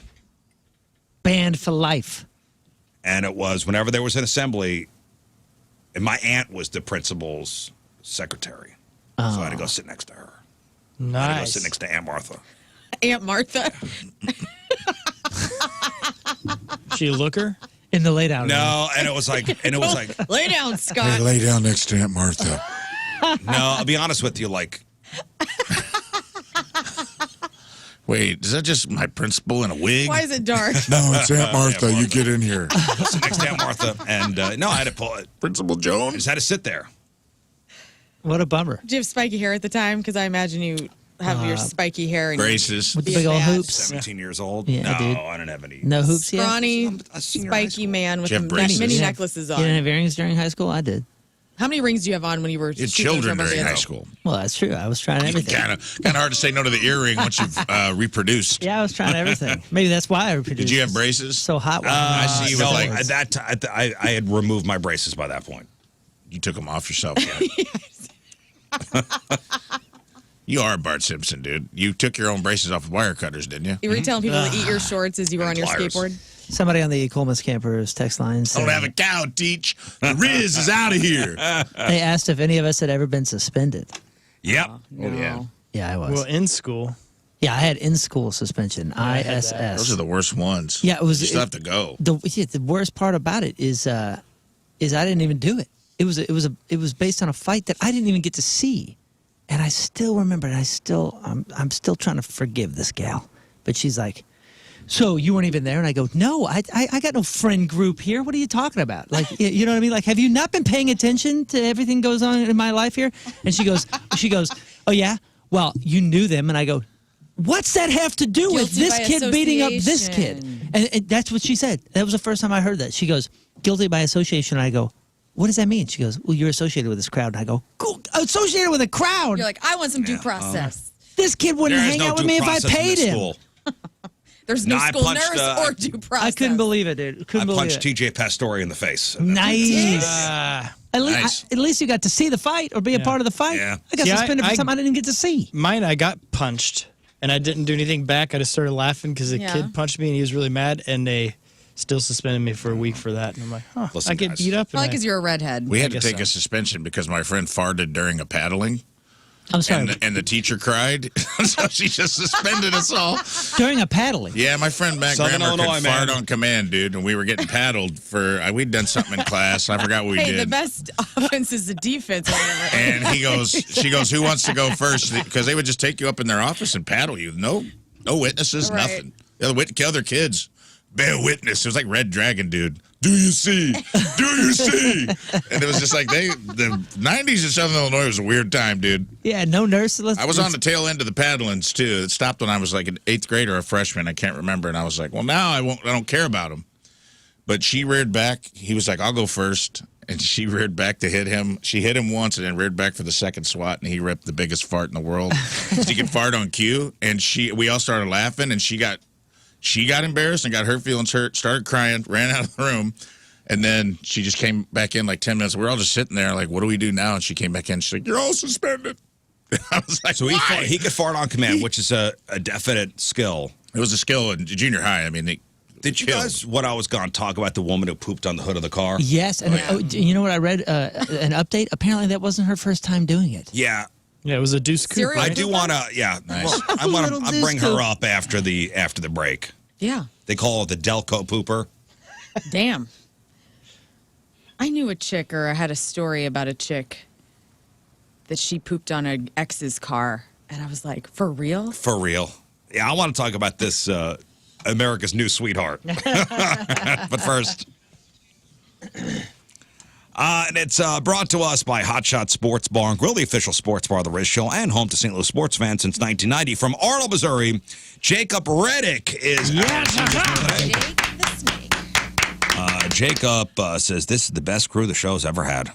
He will forever cherish the photo of himself, Moon, and Jeff, and loves spreading the word of Riz to others. Loves anytime somebody gets shot with the airsoft gun, and of course King Scott. Hey, thank you. Feels good to be loved. Jacob works for the St. Louis Cardinals and is a lover of St. Louis food, sports, and culture. Jacob Reddick from Arnold is our Team Riz Member of the Day. Get super sweet Team Riz Member of the Day soccer jersey. Get yourself signed up 1057thepoint.com/Team Riz. All right, up after the break, I do want to talk about this woman that pooped on the hood of the car. And also other news stories, including the Papal conclave starting today. That's right. Big day today. Who does Vegas say will be the next pope? A substitute bus driver arrested for assaulting a kid in Florissant, and a man arrested after sitting naked at Lambert in one of the terminals. Oh, Lambert strikes One of the again. Huh? hangers. It's a national story as well. 7:17, Wednesday. First look at the traffic and weather. Moon coming at you. Traffic is brought to you by Golden Oak Lending. Do you need extra cash? Golden Oak Lending can convert your home's equity into cash in as little as 14 days. Let Golden Oak Lending cure your blues. We have delays on a left lane block due to a crash 270 southbound at Olive. Your point forecast. Possible passing showers, but not much. High of 73. Right now it's 58 at the Point Studio. All right, welcome back to the program. Phone number 314-624-3833 or 618-398-3833. The Coleman's Campers text line, 314-649-DUMB. The Mick Ultra Studio Cams, 1057thepoint.com/Riz. The socials, at RIZZ Show. Your emails, Riz@1057thepoint.com. 1057thepoint.com. We'll talk to Chris Kerber in just a little bit. It's really the first time I'm going to be talking about this Blues loss. Really hit me hard, I'll be honest with you. And I didn't think it would. It was just so friggin' disappointing. And I want to know from Chris, in his opinion, where this loss ranks with the, I don't know, how would I put it? You talking about the Gretzky loss? The most heartbreaking Blues losses of all time. I think this one is almost tied with the Gretzky one. The Gretzky one was so hard. I got a couple on a list of going back through the years of heartbreaking Blues losses. I want to see where Chris puts for me, this is Sunday night's loss. This almost was a bigger heartbreak than that Red Wings one, except for the fact that, we had Gretzky and we hadn't had a cup at that point in that 90s one, and we were like, this is it, or it's like it felt like a now or never, and it wasn't. But this was one heck of a heartbreak with those last two goals. Good God. Well, with the one with less than 3 seconds to go. I mean, jeez. 2.2, yeah. Bad number. So while I was gone, and I assume that you guys covered this, the woman who pooped on a driver's car during a viral road rage incident. Who maybe needs viral, saying it was caught on video. This gal needs some potassium.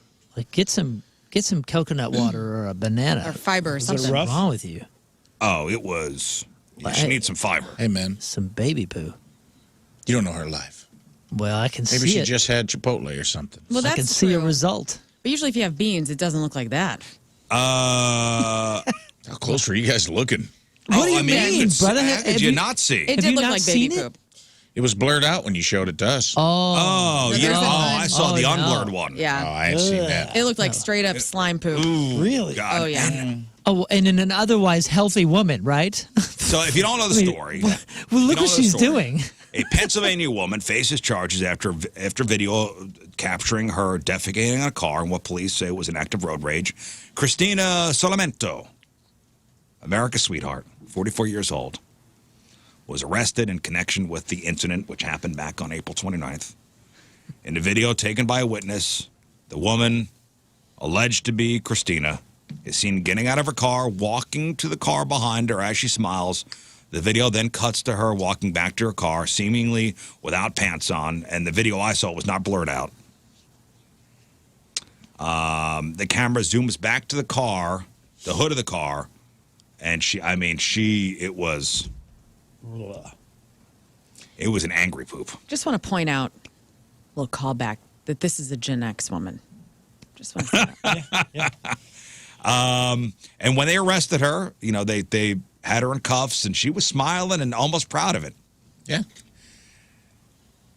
My point here with bringing back up the story is kudos to the people that could poop on command. That's what I'm talking about. Yeah, that's... Going back to your buddy who could fart on command. It was a gift, truly, for him.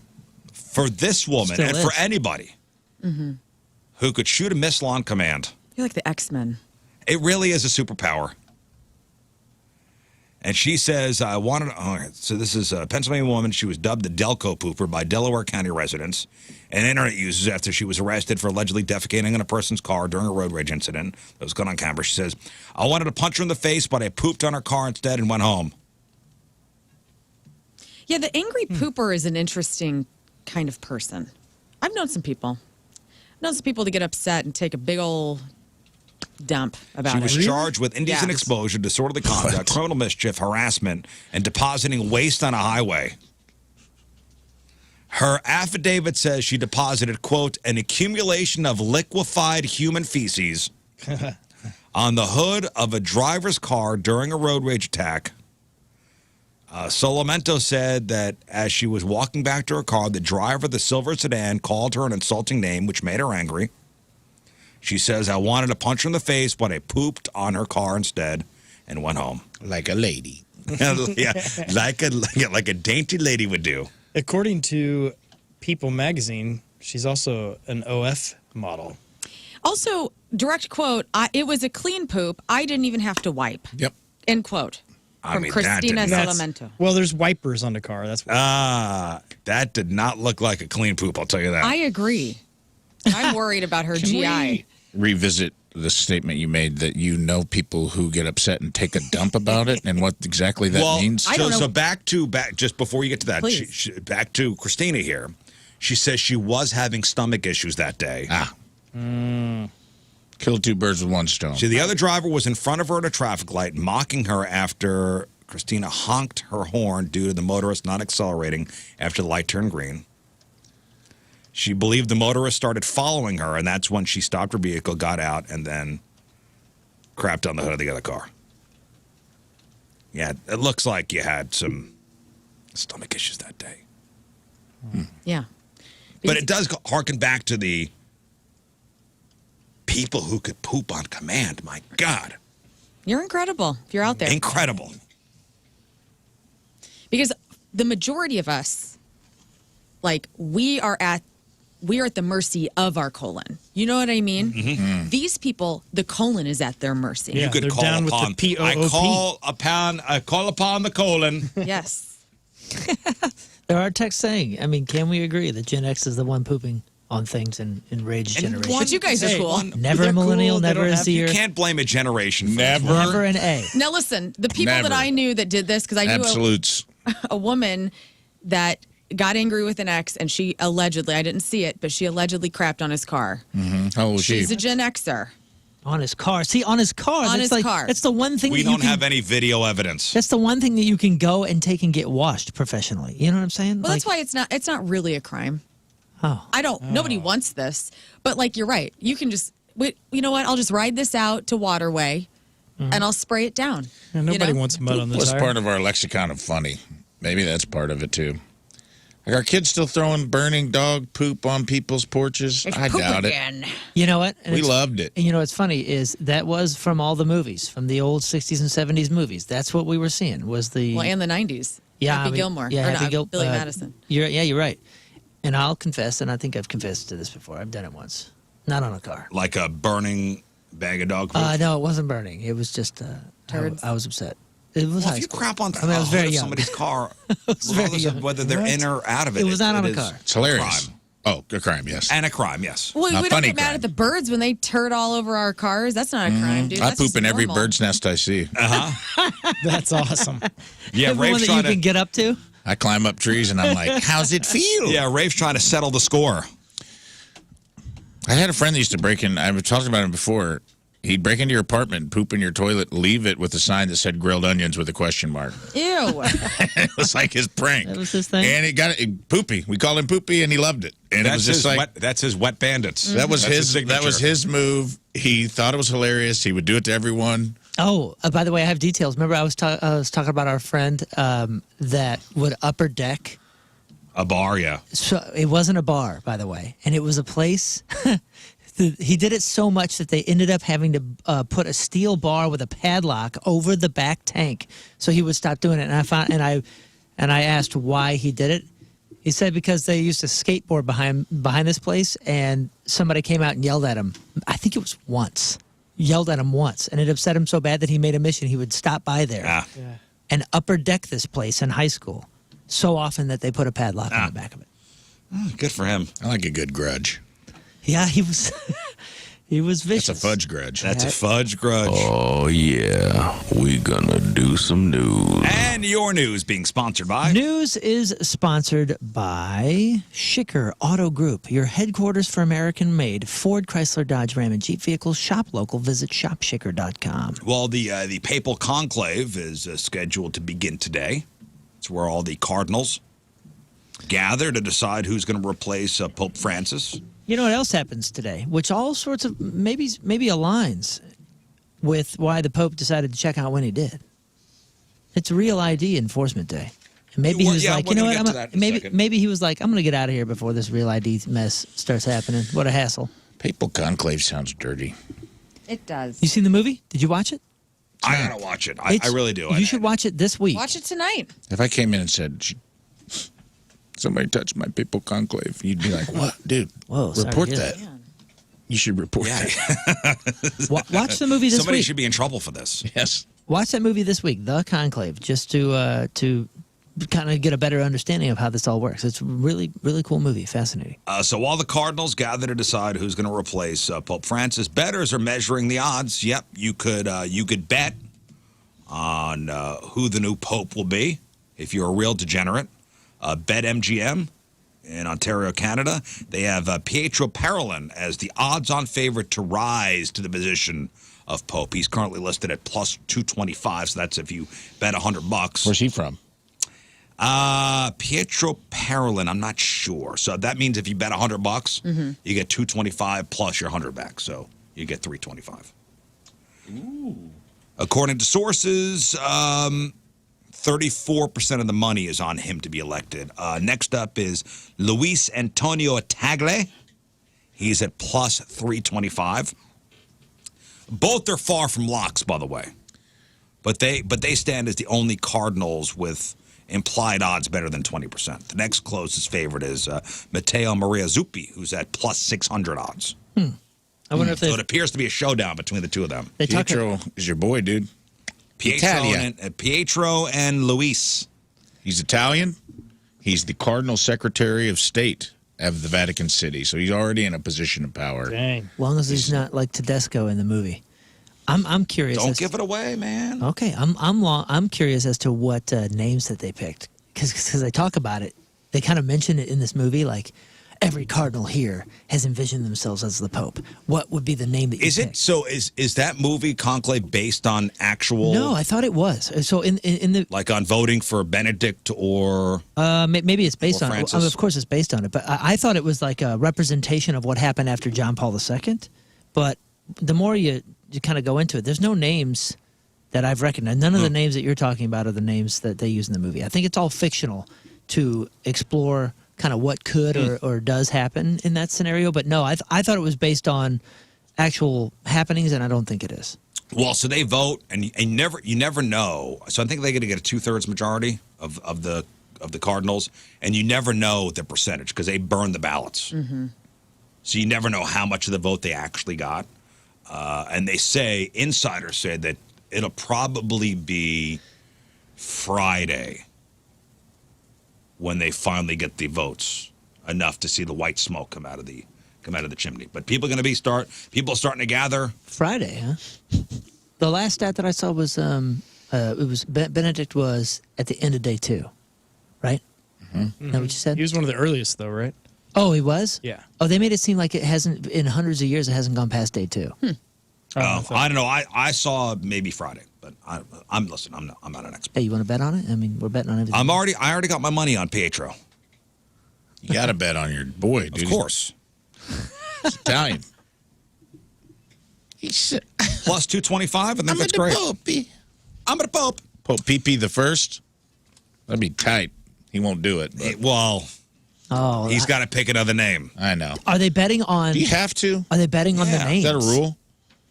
You got to pick a different name. You can't just be like, I'm just going to be me, dude. Can there be a pope that's like, I'm Pope Pietro the First? Deal with it. Can you do that? Is that legal? I'm not Catholic. I don't know. I don't know.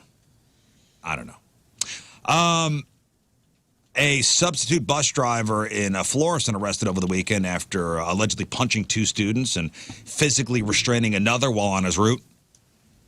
According to police, 51-year-old Lamar Murray was driving a bus near Patterson Road and Sally Drive when he got pissed off with students sitting at the back of the bus. Now, I know Moon was the only school bus driver amongst us, right? Nobody That's else right. drove a bus. Special school district. You have to have a certain amount of patience. Yeah. Well, especially if you're driving Especially special for ed that kids gig. around. Yeah. This sub bus driver in Florissant had no chill. Court documents say that Lamar pulled over the bus, confronted the students, punched one in the face twice, Oh my gosh. and then held another kid face down on the seat, punching and scratching him and pulling him by his hair. Another student recorded the incident on their phone. Altercation also captured by the bus's security camera. When officers arrived at the scene, they found a couple kids standing by the road. Lamar gone. Later found and arrested at Hazelwood Central High School. He's now facing 2 charges of endangering the welfare of a child. Jeez. And I don't think he'll be driving a bus anytime soon. Obviously, an extreme case. You know, it's Teacher Appreciation Week, and I was saying, like, hey, teachers, nurses, administrators, coaches, bus drivers, anybody that's working with kids, if you don't, like, have, like, the calling to be because you're an influence, regardless of if you want to be or not. If you don't have the calling to be a good influence on kids, don't be in any sort of profession that has to do with kids. And bus drivers, you know, may think like, oh, I'm just a driver.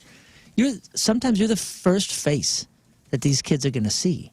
You're supposed to be a good influence. Like learn names and say hello. You know what I mean? Like it's a big deal. I know it may not seem like a big gig, but it's important. And by the way, Rafe, yes, a pope can use their own name. Popes traditionally adopt new names upon election. It is not a strict requirement. Many popes have chosen to retain their birth names, and some have even used the names that have never been used before. I have a list of the names that have been used the most. Like I bet you John is number 1, right? John has been used 21 times. That is number 1. Number 2 is And John Paul. I don't know if that. I think that just counts under the Johns. And John Paul George. Yeah, that counts as under the Johns. Number 2 is John Paul George Ringo. Yes. Oh, my favorite one. Gregory is second with 16, and then Benedict is actually third with 15. What, you're telling me Pope Greg Pope Greg. Hey, is Greg, the second most? second most. I love Pope didn't know Greg. that. Pretty cool. Number 4 is Clement. It's Clement. Oh, Clemmy. Number 5 is tied with Innocent and Leo. Pope Innocent. Leo like would be that. cool. Dang. I like Leo, though. Yeah, Leo would be cool. the list goes down to Pius, Stephen, Boniface. Boniface? What is that? Boniface? Boniface. Oh, I Boniface. thought it was a rapper. Urban, Alexander, Adrian, Like Paul. Pope Urban. Urban. Pope Urban. Pope Urban. Pope Keith Urban. Yeah, Both Keith. Yeah, both Keith Urban. Celestine, Nicholas, Sixtus, Anastasius, Eugene, Honorius, Sergius, Calixtus. Wilius Coyotes.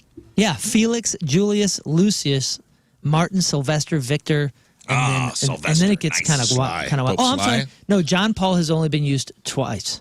Yeah, I think John and John Paul are, They are separate. All right, well, we'll see. We shall see what the new Pope, what he picks as a name. A St. Louis County Circuit Judge has signed an arrest warrant for a man who sat naked inside Lambert Airport.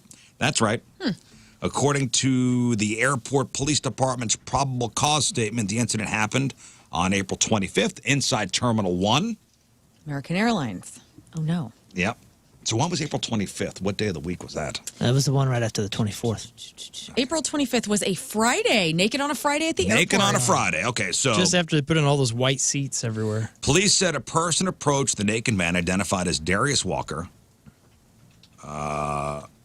I guess people called the police. Airport authorities met with Darius, who said he was sitting in a terminal chair. When asked for identification, he stormed off, ran away. When another officer attempted to stop him outside, I guess he balled up his fist and knocked the glasses from the officer's face. Taken into custody, charged with first-degree sexual misconduct, fourth-degree assault, resisting arrest. No idea what's going on with this guy. Was he naked when they approached him? I think he tried to cover himself up. So they asked for ID from a naked man, as if. He had pants, like, with him. Nearby. Oh, okay. Well, yeah, he had to get there. Because I'd be a little. Yeah, he had to get through security. I'd be a little up in arms about it too. But where would I keep it, man? Or do you really want to see it? Yeah, buddy. Give me Where's one your second. ID, man? Give me one Where second. is it? See the real ID. I don't see any pockets. You want to see my real ID? Oh, I Give me got 5 seconds. Yeah, Real ID starts today, pal. Yeah, we'll see. And TSA's been talking about it all week, all this year, and for decades, really. So today is the day when you finally need a Real ID to fly. You know, that special driver's license with the star on the top corner. Now, if you don't have one yet, I don't know, man. You roll the dice. You're probably screwed. You're just doing it to be cool now. Now you're just doing it to fight. The TSA says if you're over 18 and don't 82% of the country is doing it to be cool. If you don't have a real ID, you should get to the airport at least 3 hours early because you will be subject to delays and additional screening. Well, 82% of the country is not concerned with traveling. You know what? Rafe has a point. Because what's going to happen, there are people that left the country, or not country, that's a bad idea because then it's passport, left their home state and are somewhere else right now that can't get home because they don't have a real ID. But they have a plane ticket, and they need to get home. Because there are other forms of ID that could get you through. Like your passport can. Sure, but I don't have that. I just flew to Atlanta. I don't have a real ID, but now it's May 7th, and I'm in Atlanta. Do you pay the price? Atlanta. And I think you should. How do I get You home? had plenty of time to figure this out. It was said you have 3 hours. I hate to say it, but like, does anybody take anything seriously anymore? No. Yeah. No. And this is why. Because you expect them to be like, oh, okay, we'll make this one exception May 7th. No. They've been doing this for Walk. years, though. You need to walk. I just disagree with the concept of the real ID.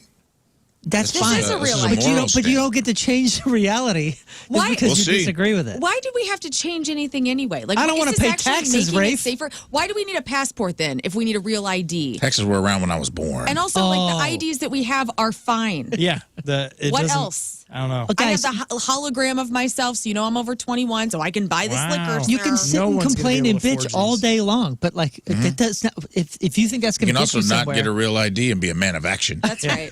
or inaction. I love yeah, how you yeah. have to have it to travel or get there 3 hours earlier than you're fine. But seriously, you have to. Like, or were get we there not 3 hours taking the early. IDs before? Seriously? oh wait, Apparently not. Mark this day. If This you is went to so Atlanta dumb. without your real ID, May 7th, 2025.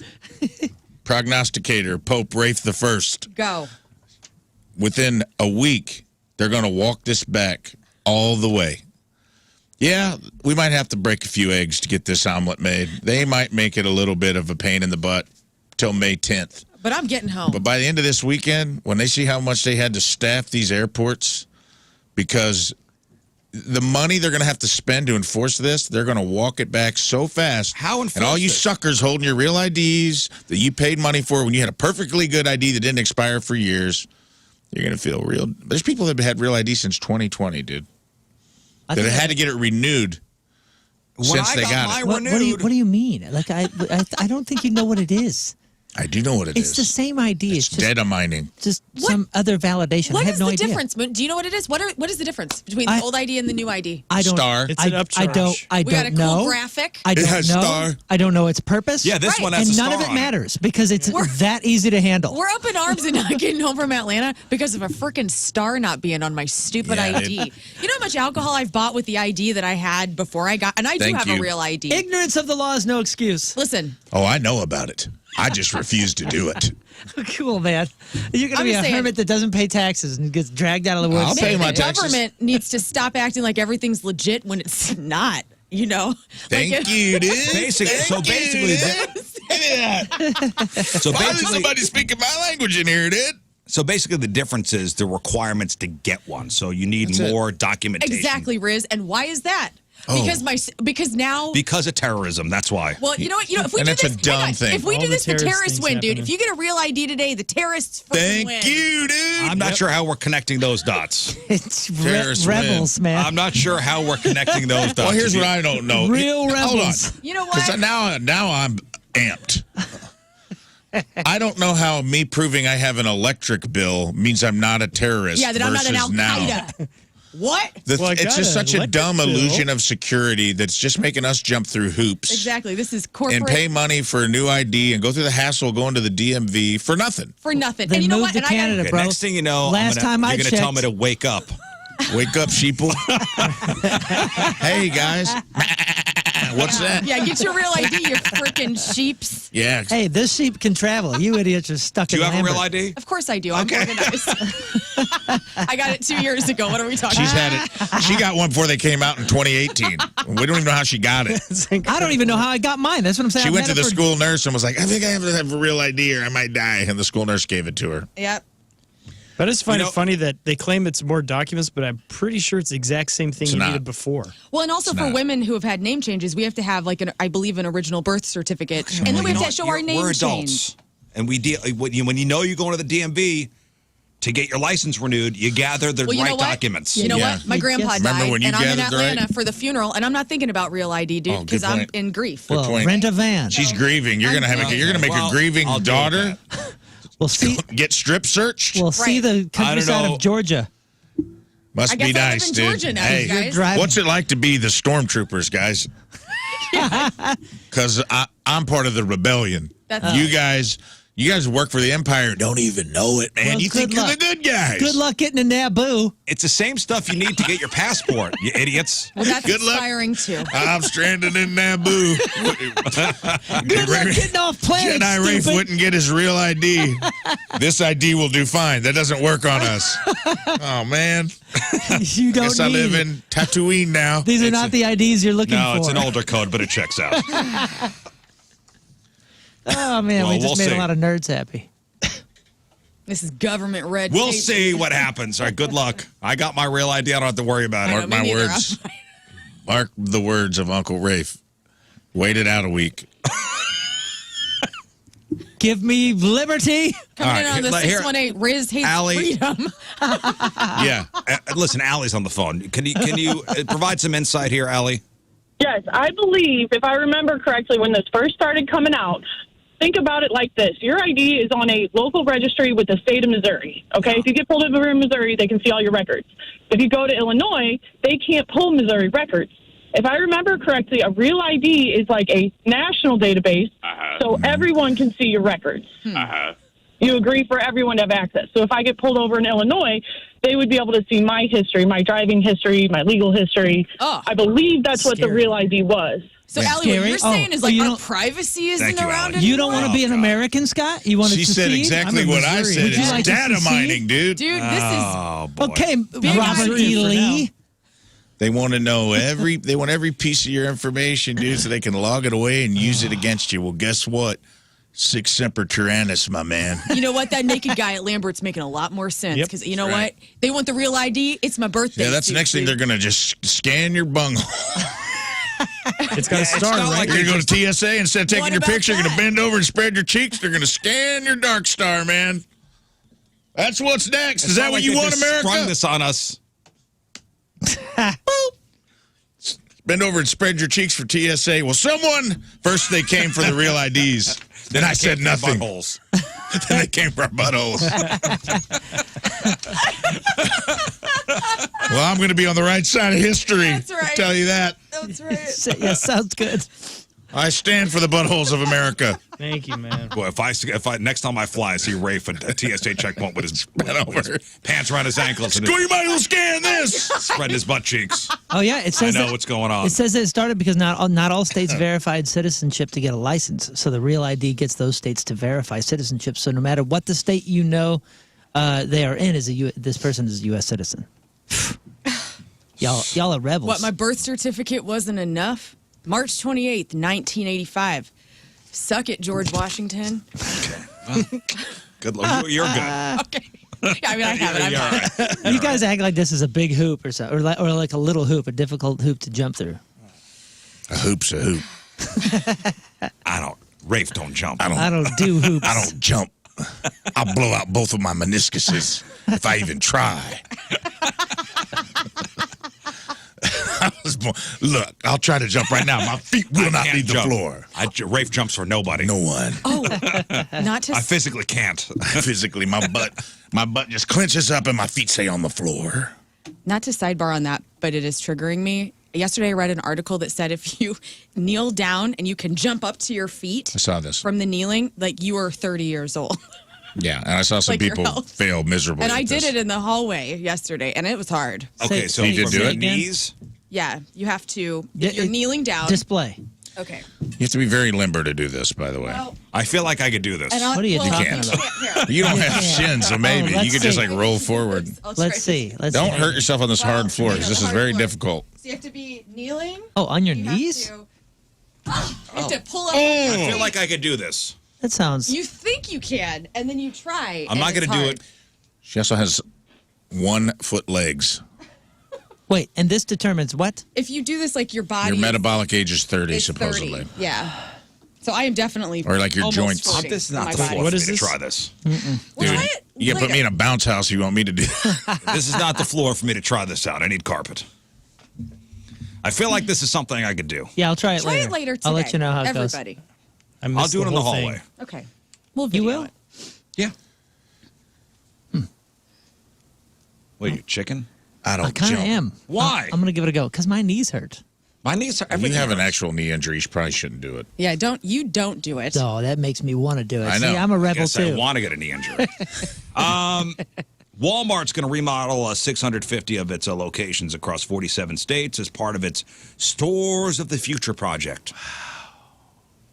Each remodel will cost $1 million in an attempt to maintain the higher earning shoppers who came to the stores during the pandemic looking for deals. Walmart believes that those same shoppers, worrying about the current economy, will continue to shop at its locations. Now, the Stores of the Future will include new items, expanded departments, and a major facelift to the pharmacies. Wider aisles, privacy screens, and a better online shopping experience. So Walmart's hoping the facelift will better compete with Target and Amazon. And finally, the tech world mourning a big loss. On Monday, quietly, Skype went away. Aw. R.I.P. Skype died on Monday at the age of 22. So young, It's far too young. so innocent. Now, we Skype- knew it was coming. Skype was the greatest. It was the first thing that allowed me to actually communicate with my family when I was overseas. Yeah. Yeah. Like that tech when it hit was such a godsend to my life. Well, we knew it was coming. It wasn't really a shock. Microsoft announced it a month ago and started moving users over to Microsoft Teams. Such a cool name. So if you go to Skype.com, it now prompts you to start using Teams. Skype was founded in early 2003. And the first beta version came out later that year. Microsoft eventually jumped in and bought it for $8.5 billion back in 2011. It had around 150 million monthly users at that point, but then Zoom caught on during the pandemic, and it dropped to just over 20 million users. Yeah, Zoom, I tell you what, man, Zoom Blew up. blew up 2020. So Skype's underlying software wasn't really designed for mobile. So Microsoft decided to euthanize it in an effort to streamline their services. So if you want to save your old contacts or, your old Skype data, you have until the end of the year to export it. After that, it's gone for good. What was the death rattle for that? Did Skype have the function where you could have like multiple people in a meeting, like breakout rooms and all that stuff? Is that where Zoom won out? Because they focus more on like workplace. I think it was the mobile aspect to it. I think it was the mobile aspect So of it. Skype did have those functions because I only ever used it for one-on-one stuff. I never And used Zoom it. was free, right? honestly. I'd be in hallways and hotels on a computer with my little, earbuds or earbuds hooked up to the computer, talking to the family back home, back in the U.S. And it was like, oh my god. Well, Zoom made it easy to join a meeting. Just to click a link, no account, no software installation needed. Right. Skype Skype originally- required an account. Yeah, you and had to- often the desktop. and you usually had to buy. You had to like buy minutes or buy. It was like a calling card, but on the computer kind of thing. At least it was at first. You had to buy a number. I paid for a number so they could call me, and before that, you would have to buy like certain minutes or kind of calling card style. Well, so what they say is, Zoom really started advertising themselves during the pandemic, where Skype didn't innovate or market fast enough. Yeah, I agree. They got ahead of it. Marketing matters. There was a time when I was doing a bunch of stuff, whether it was shows or meeting with people to write commercials over the COVID pandemic when everybody was at home, that everyone was kind of getting annoyed because it'd be like Google Meet, there was Zoom, there was Skype, there was like another one too. I can't remember what it was called. But eventually everyone was like, hey, we got to decide. I don't want to keep downloading all of these different like video conferencing platforms. Yeah. And somehow Zoom won out. You could use Zoom over a web browser. Skype's web version had limitations. Okay. And Zoom, you could do a lot of people. Skype, it just didn't keep up. Yeah. And RIP, well, listen, we'll say it. RIP Skype and thank you. Sad to say goodbye to Skype, the OG of online awkward silences. Cause of death? Could have been a virus, or maybe it just froze mid-sentence. The task manager attempted to restart, but alas, Skype had already logged off. Once the king of "Can you hear me now?" Now just a ghost app haunting desktops. May it rest in pixels. Reporting from the Skype funeral, I'm Haywood Yazumi. RIP Skype. You'll be missed. All right, that's your news. I will take a break. We'll come back with crap on celebrities, and we'll talk to Chris Gerber. 8:04, Wednesday, traffic and weather. The Moon coming at you. Traffic is brought to you by Golden Oak Lending. Do you need extra cash? Golden Oak Lending can convert your home's equity into cash in as little as 14 days. Let Golden Oak Lending cure your blues. Looks like we still have delays there, 270 westbound between Dorset and Ladue. Also, delays 270 eastbound between 44 and Doherty Ferry. Your point forecast, possible passing showers, but not much. High of 73 right now. It's 60 at the Point Studio. All right, Lern, what do you got for us? Well, you know what they say, where there's fire, there's Smokey Robinson, possibly doing something inappropriate at home. Smokey, what are you doing? Maybe the Smokey, Rock no. Hall will gift us previously unreleased Soundgarden. What did Jimmy Page steal now? And a question for you guys, I'm going to go around the horn. What movie reminds you of your mom? Doesn't have to be a Mother's Day movie, but a movie that reminds you of your mom, if there is one. And then with that, I'm going to have a list of some of the best movies for Mother's Day. Okay, we got that. We got your crappy birthdays. We got the porno birthday. All that and more next in your Crap on Celebrity. Stay there. Today is our Mother's Day brunch over at City Winery. We will be down there enjoying brunch with the moms and the wives. We also have that limited edition Riesling wine for everybody 21 and older. Plus, everybody who comes gets that complimentary Point Fest ticket. Plus, thanks to Noon Plus Moon Bloom Co., noonmoonbloom.com, a Riz Rose will be handed out to all the moms and wives out there. That's Oh, my right. goodness. Like The Bachelor? Yes, a Riz Rose. So that's...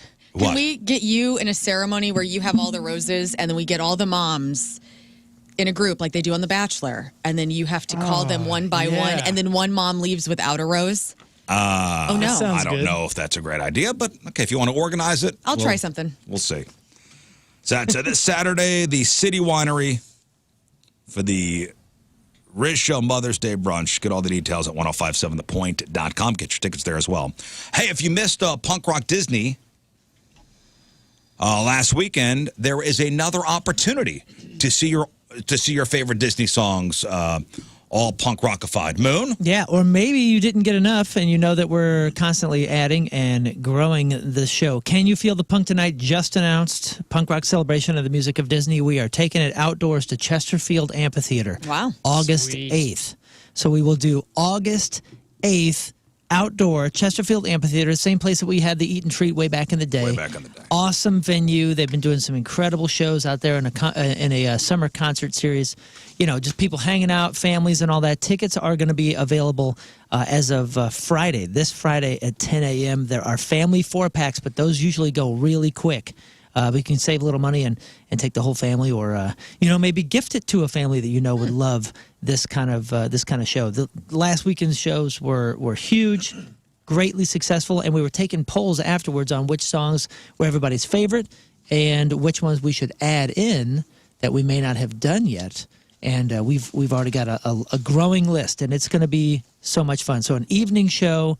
It starts at doors are at 6. Show is at 7. You can get tickets at thepageant.com. Just go to thepageant.com. They're helping us with tickets. And again, August 8th, Can You Feel the Punk Tonight? Outdoor show, Chesterfield Amphitheater. So when is that Black Sabbath? July 5th. July 5th. The Black Sabbath. End. At the end of Black Sabbath. Yeah. Ozzy's last time on stage, apparently. So I guess Ozzy Osbourne's been making the rounds, doing all press already for this thing. And, Ozzy Osbourne is one of rock's most notorious party legends. But now he says he's, finally giving up the rock star lifestyle. Listen, the man is facing some very serious health issues. He's got Parkinson's. He's 76 years old. Is he the guy? Is he as far as, the rock star lifestyle, is Ozzy the top? As far as all the myths and stories and all that kind of stuff, I would say probably. Yeah, because even like the guys in Motley Crue have an Ozzy story of Ozzy outdoing it. Yeah, even the Motley Crue guys bow down to Ozzy's. Like Nikki Sixx died. I don't think Ozzy's ever actually flatlined. So Nikki Sixx might be Amateur. a little bit ahead. But I think that had it not been for Ozzy Osbourne, Nikki Sixx would not exist. Although in the rock star lifestyle, cultural zeitgeist, I think it's like Ozzy and Keith Richards. And Keith Moon. Well, Keith Moon's been dead for so long. Yeah, True. you got to survive it. You break Yeah. that to us like this? I know that sounds silly, but Yeah, Keith Richards actually might have passed too. He's had some pretty in-depth surgeries that he's survived. Yeah, he's fallen out of a coconut tree. Yeah, I think he got hit by a rock car. star, if I've ever heard one. Yeah. Keith Richards and Ozzy, I think, are the godfathers of this lifestyle. Yeah, I think we've all had our times. We've all partied pretty hard in our younger days, and listen, not as hard as Ozzy or Keith Richards or anyone Motley Crue, but do you know somebody who still parties like they're 21 and is in their 40s? Yeah. Yeah. And I think it's just now starting to take its toll. Yeah. Yeah. Kind of been watching it. Do they have kids? No. Usually that's what does it. It's usually like, okay, I'm giving it up, got the kids, had my fun, I'm done. Although, yeah, okay, never mind. Yeah, I'm thinking of one couple, and it's not the couple. She stopped, but he's still going. Yeah. And they got And how old, in their 40s? 45. Yeah, I know somebody who still parties like they're 21. No kids. Do I worry? Eventually it's going to catch up. Although, what do they say? Ozzy Osbourne, they did like a DNA test. He's like part Neanderthal. Yeah. Like he's got a special gene. Right. Like some in their DNA. Wait. Well, they did find The this out. Neanderthals could party harder? I don't know. He's got dude, they were great No, he's got like some specific Neanderthal gene, like more than other people would have. You haven't heard about the cave parties? No, dude. actually, they went just off the chain. did this where there is a DNA strand of people that don't have hangovers. Like we all know somebody that works with us. Tommy Matter? Tommy Mattern, Yep. our boss. He can still party and Who- not have any issues. Exactly. And he does not get hungover. And that's amazing. And he probably has that gene. Give me some platelets, Tommy. I mean, he's not a Neanderthal. He's not a Neanderthal, but maybe. We don't He know. maybe. He might might be be. related to Tommy, Ozzy. We don't know. the boss, is a Neanderthal, according to Lern. Yes. So, but they really did. I just read a study last week that said the hangover gene is a real thing. So if you don't get hungover, you probably have something in your DNA. Do you ever wish for just one night to being let Irish. loose and go wild again? Yeah, I do. I want to so bad. I used to have so much fun in my 20s. Like, not a care in the world. Right, not a care Just in the doing world. whatever. Whatever. Going everything. wherever. No problems. No problems. No having to get up early. No kids. No big mortgage. No having to worry about a heart attack if you do Yeah, whatever. I know. Those days are done. It's over. It is It's over. And if you're in it right now, like if you're a young person listening to this show and you are in your rebellious years where you're just like going wild, like be safe, but just know it does come to an end. And if it doesn't, you have a problem and you need to get help. Or you're part Neanderthal. Yeah. Those are the only options. I have a friend that started partying late. That's crazy. That's the weird one to me. I have a friend that like was pretty straight edge until like mid-30s and like went so far that like partying is like their personality now, and it's weird time to get into certain substances too. Oh God! I had a friend that just like got into kind of. It's I work in comedy, so I see a lot of people. I'm sure you too working in music. Like I see a lot of people still partying hard in their 40s and 50s because it's kind of part of the lifestyle of being a carny that goes from town to town and does clown things in mall basements. But one of my friends just like got into coke like in his mid-30s and never done it before, and I go, why now? Like fentanyl's killing everybody. Like this is the worst time. Yeah, I saw that a time or two. Worst time to get in. Like Now's not the time to get out. Yeah. Yeah. Like if somebody had a big pile of blow at a party right now, hell no. Well, if I saw enough people do it. No. And didn't die. Yeah. I saw it. Yeah, not die immediately. Kid Rock just did a line as big as this electrical strip. I saw it all in music. And the nice thing about touring and rock stars now is there is a corner for everybody. Back in the 80s, it was like, I feel like it was everywhere. By the time I was touring, every band has a sober guy, if not. Right. Boring. But by now. Stop that. Well, I mean, the funny thing is, like, I didn't even have a sip of alcohol until I was like 25, and I'd been on tour for years, and it was like a safe space. So like that's where the rock star stuff comes, because it gets really boring. Sometimes you just kind of want to fast forward, and people get lost in that.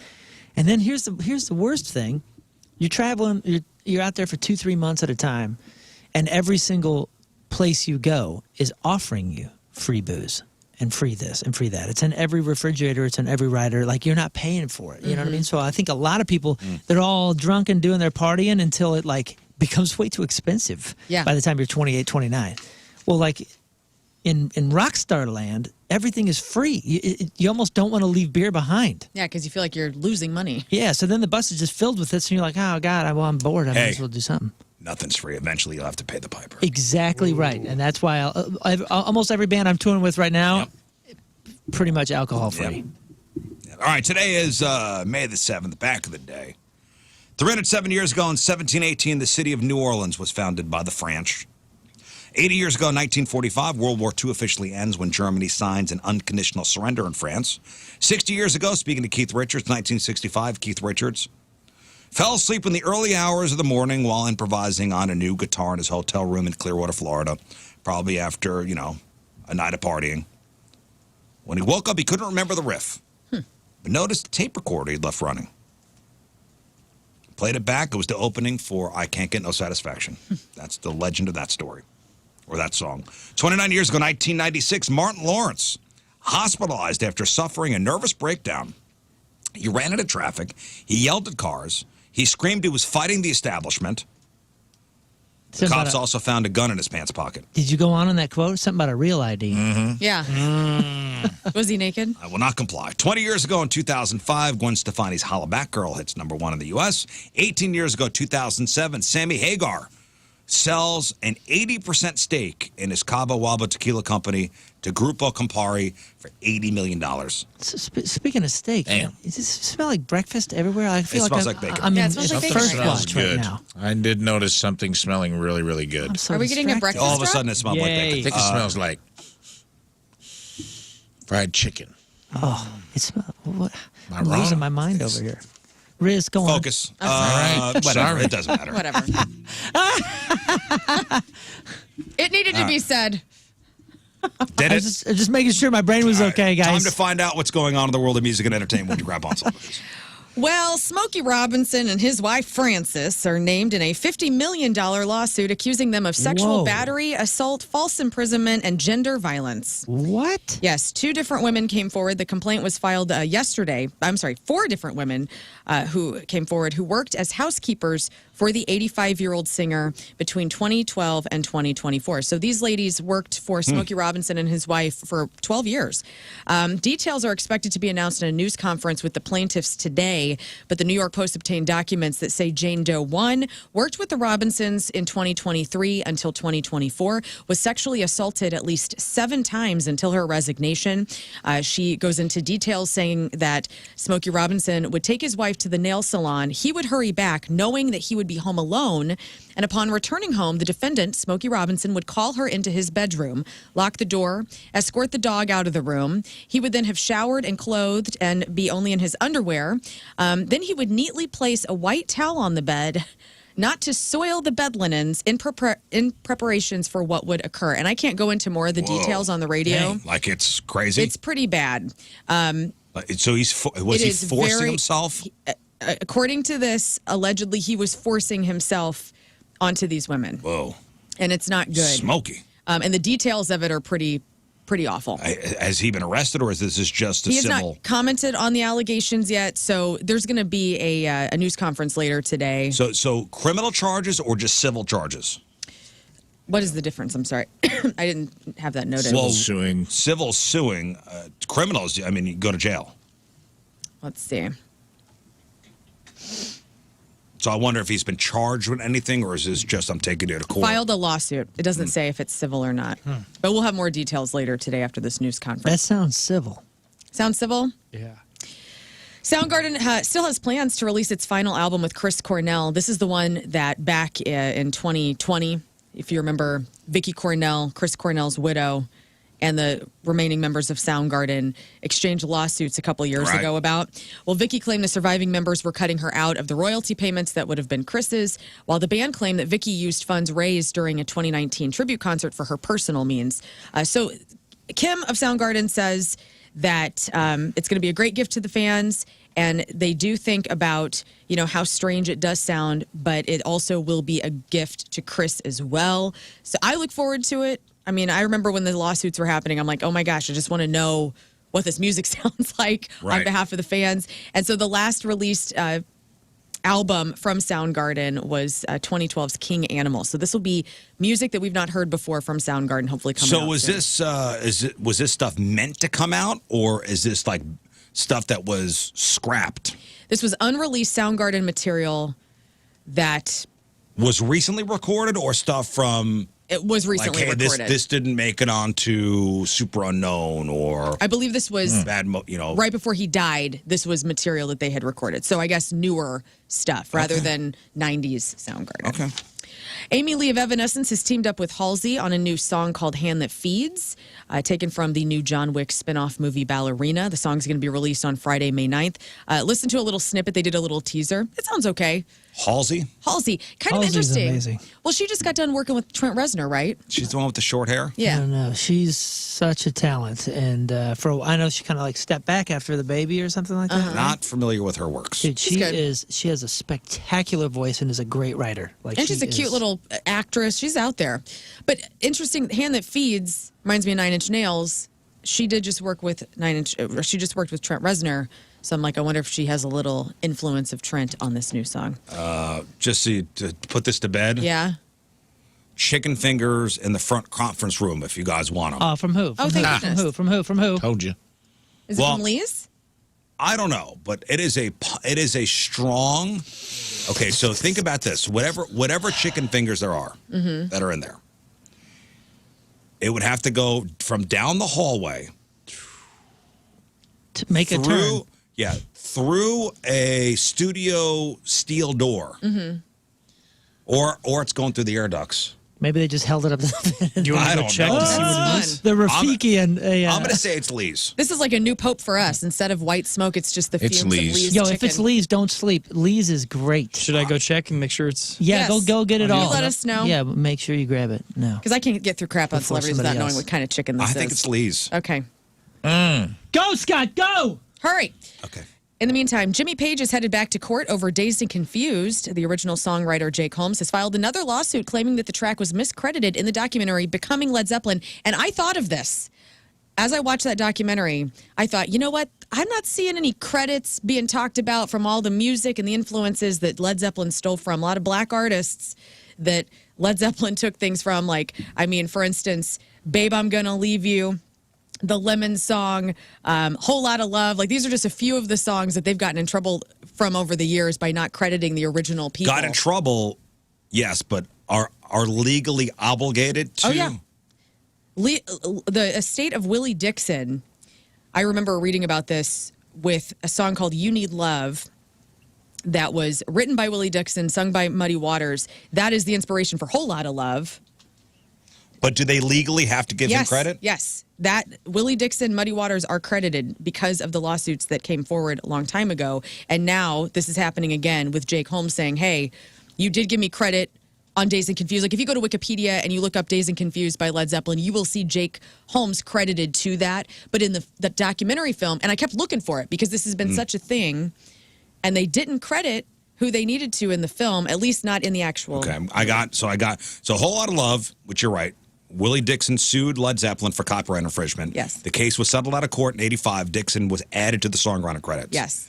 Babe, I'm Gonna Leave You, initially credited as traditional, arranged by Page, but a woman named Ann Bredin was later given proper credit and royalties after she contacted Zeppelin's publisher.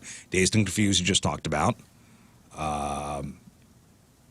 Jake Holmes settled out of court in 2012, now credited as a songwriter on some issues. The Lemon song. Yeah, that's Robert Johnson. Howlin' Wolf. And Howlin' Wolf, yeah, the Killing Floor. Bring It On Home, Since I'm in Love in Your Stairway, Nobody's Fault But Mine. Led Zeppelin took Blind so Willie much. Johnson is Nobody's Fault But Mine. Led Zeppelin took so much from these artists and blew up and did their own thing with them, but they had to give credit. I mean, what are you doing? You know, I guess at that time in the 60s, they thought maybe they could get away with it. I don't know. Wild. Well, they did. Until it caught up with them. And most of these are the 80s or more current. Yes. Wait, you talking about Zeppelin? Yeah. Yep. Until it caught up with them. But they still got to be the biggest freaking rock band I on know. the planet, had a Private private jet, jet. all this other stuff. Oh, What do you yeah, mean yeah. caught up? I mean, they did get away with No, it. I mean legally caught up with them as far as having. Yeah. this- Okay. I got to pay I mean, a they've little had to something out of settle. my billionaire. They've had to settle a bunch of a lot of these cases, they and have. I don't know how ton. much. And so Jake Holmes is now asking for an additional $150,000 in copyright infringement on this new lawsuit that he's put forward. Which because $150,000 is like changing the nothing couch for cushion. them. Exactly. That's what I'm saying. It would never have been that band would never have been able to even be in any other era. And I Because still love Led Zeppelin. I They got still rid- do too. they got through all of it. And I'm thankful for the Willie Dixons of the world for helping us have Led Zeppelin. Like, you can't love that band without loving the artists that they actually stole from and going like, wow, Howlin' Wolf, thank goodness. You know, otherwise Yeah. we wouldn't have what we have. It is kind of tarnished to me, the egregiousness of and frequency of it. I'm not saying they're not great and their songs aren't great, but I'm like, man, they've gotten caught stealing from other artists so much that it's like, That it's almost like that's the are they the standard. Carlos Mencia of rock and roll? Like, at some point, do we ever put them on an island with an asterisk and be like, hey, these guys are great, but he's a thief? Well, this article is Led Zeppelin is legendary, but their legacy includes several well-documented cases where they legally had to give credit or royalties to other artists for songs that borrowed lyrics, melodies, or riffs. I think you could say they're just a great cover band. Okay, you have food in your mouth. What are you eating? I have food in my mouth. I would not call them a cover band, but I got Lee's chicken in my mouth. that's Lee's. Yeah, baby. Confirmed. you got a little Lee in your mouth. All right. What a day What a for day. us. Gordon Ramsay has lent his voice over to a master class on call, an AI program that offers cooking advice for home cooks. So his baritone voice can be suggesting recipes based on what you tell the program you have on hand, or offer ingredient substitutions, which this is a part of AI that I can get behind. It's like if you tell AI, I got these 10 ingredients, tell me what I can make. That's awesome, right?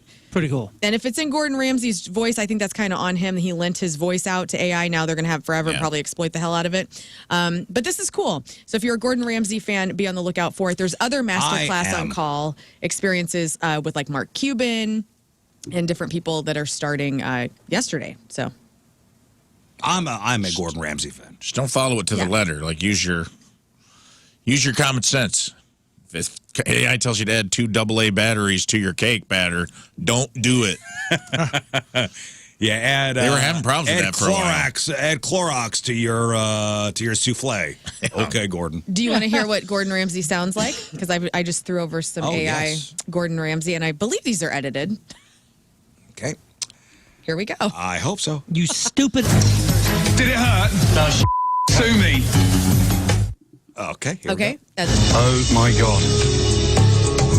Right now, I'd rather eat poodle. Put that in my mouth. Okay. So that's what you're going to hear on your AI speaker telling you about your recipes.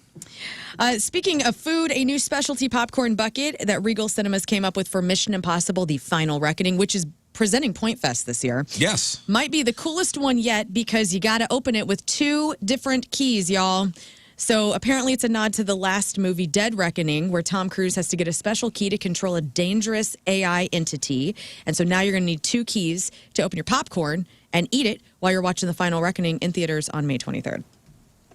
These are like $40. I haven't seen the latest one. It's good. The Dead It's Reckoning. the second. Right. This is the second part of that first one. Yeah. Yeah. I enjoy the movies. They're fine. They're fine. Yeah, it's They're good. fun, man. Thoughts on expensive popcorn holders? You care? No. Whatever, great. man. It'd be just something you buy and then it collects dust at home. That's right. And it's another thing to bring in the house. That goes to Goodwill later in life. Yeah. Or goes in the garbage. It's been 27 years since the worst sequels of all time, one of the worst sequels of all time, Blues Brothers 2000, defiled everybody in movie theaters. But maybe it's been long enough because Blues Brothers are getting another shot. The families of Dan Aykroyd and John Belushi are planning a full-on universe in the coming years that will include TV shows, movies, music, and live events. Why? And they're kicking it off with Why? a graphic novel called The Blues Brothers, The Escape of Joliet Jake. Why? I don't know. I'm sorry. Why? I apologize. Just giving you the news. Does Jim Belushi need the money? Probably, yeah. Yeah. I mean, Dan Aykroyd's good with his vodka. Dan Aykroyd's good. Rafe, your thoughts? I don't know, man. Oh, no. According to Jim, didn't you get enough from that? Haven't you milked your brother's talent enough? Jim Belushi. Jim Belushi is a talent on his own. Hey, haven't you ever Yeah, seen The he's- Principal? I don't hate. or whatever I it actually is? don't hate Jim Belushi. He's fine. It's just like I don't understand why they. It was such a weird movie, and even they got talent. Like I thought, oh, John Goodman, they'll Right. kill it. No, It was terrible. they did not kill it. They did not kill it. It was the You opposite almost- of being killed. Yeah. They You almost- lived it. He almost killed the Blues Brothers. Yeah, that was the wrong Yeah, I don't time. know why they feel like this property needs to have a universe. Like it was what it was, and it was amazing. And is anybody wanting this?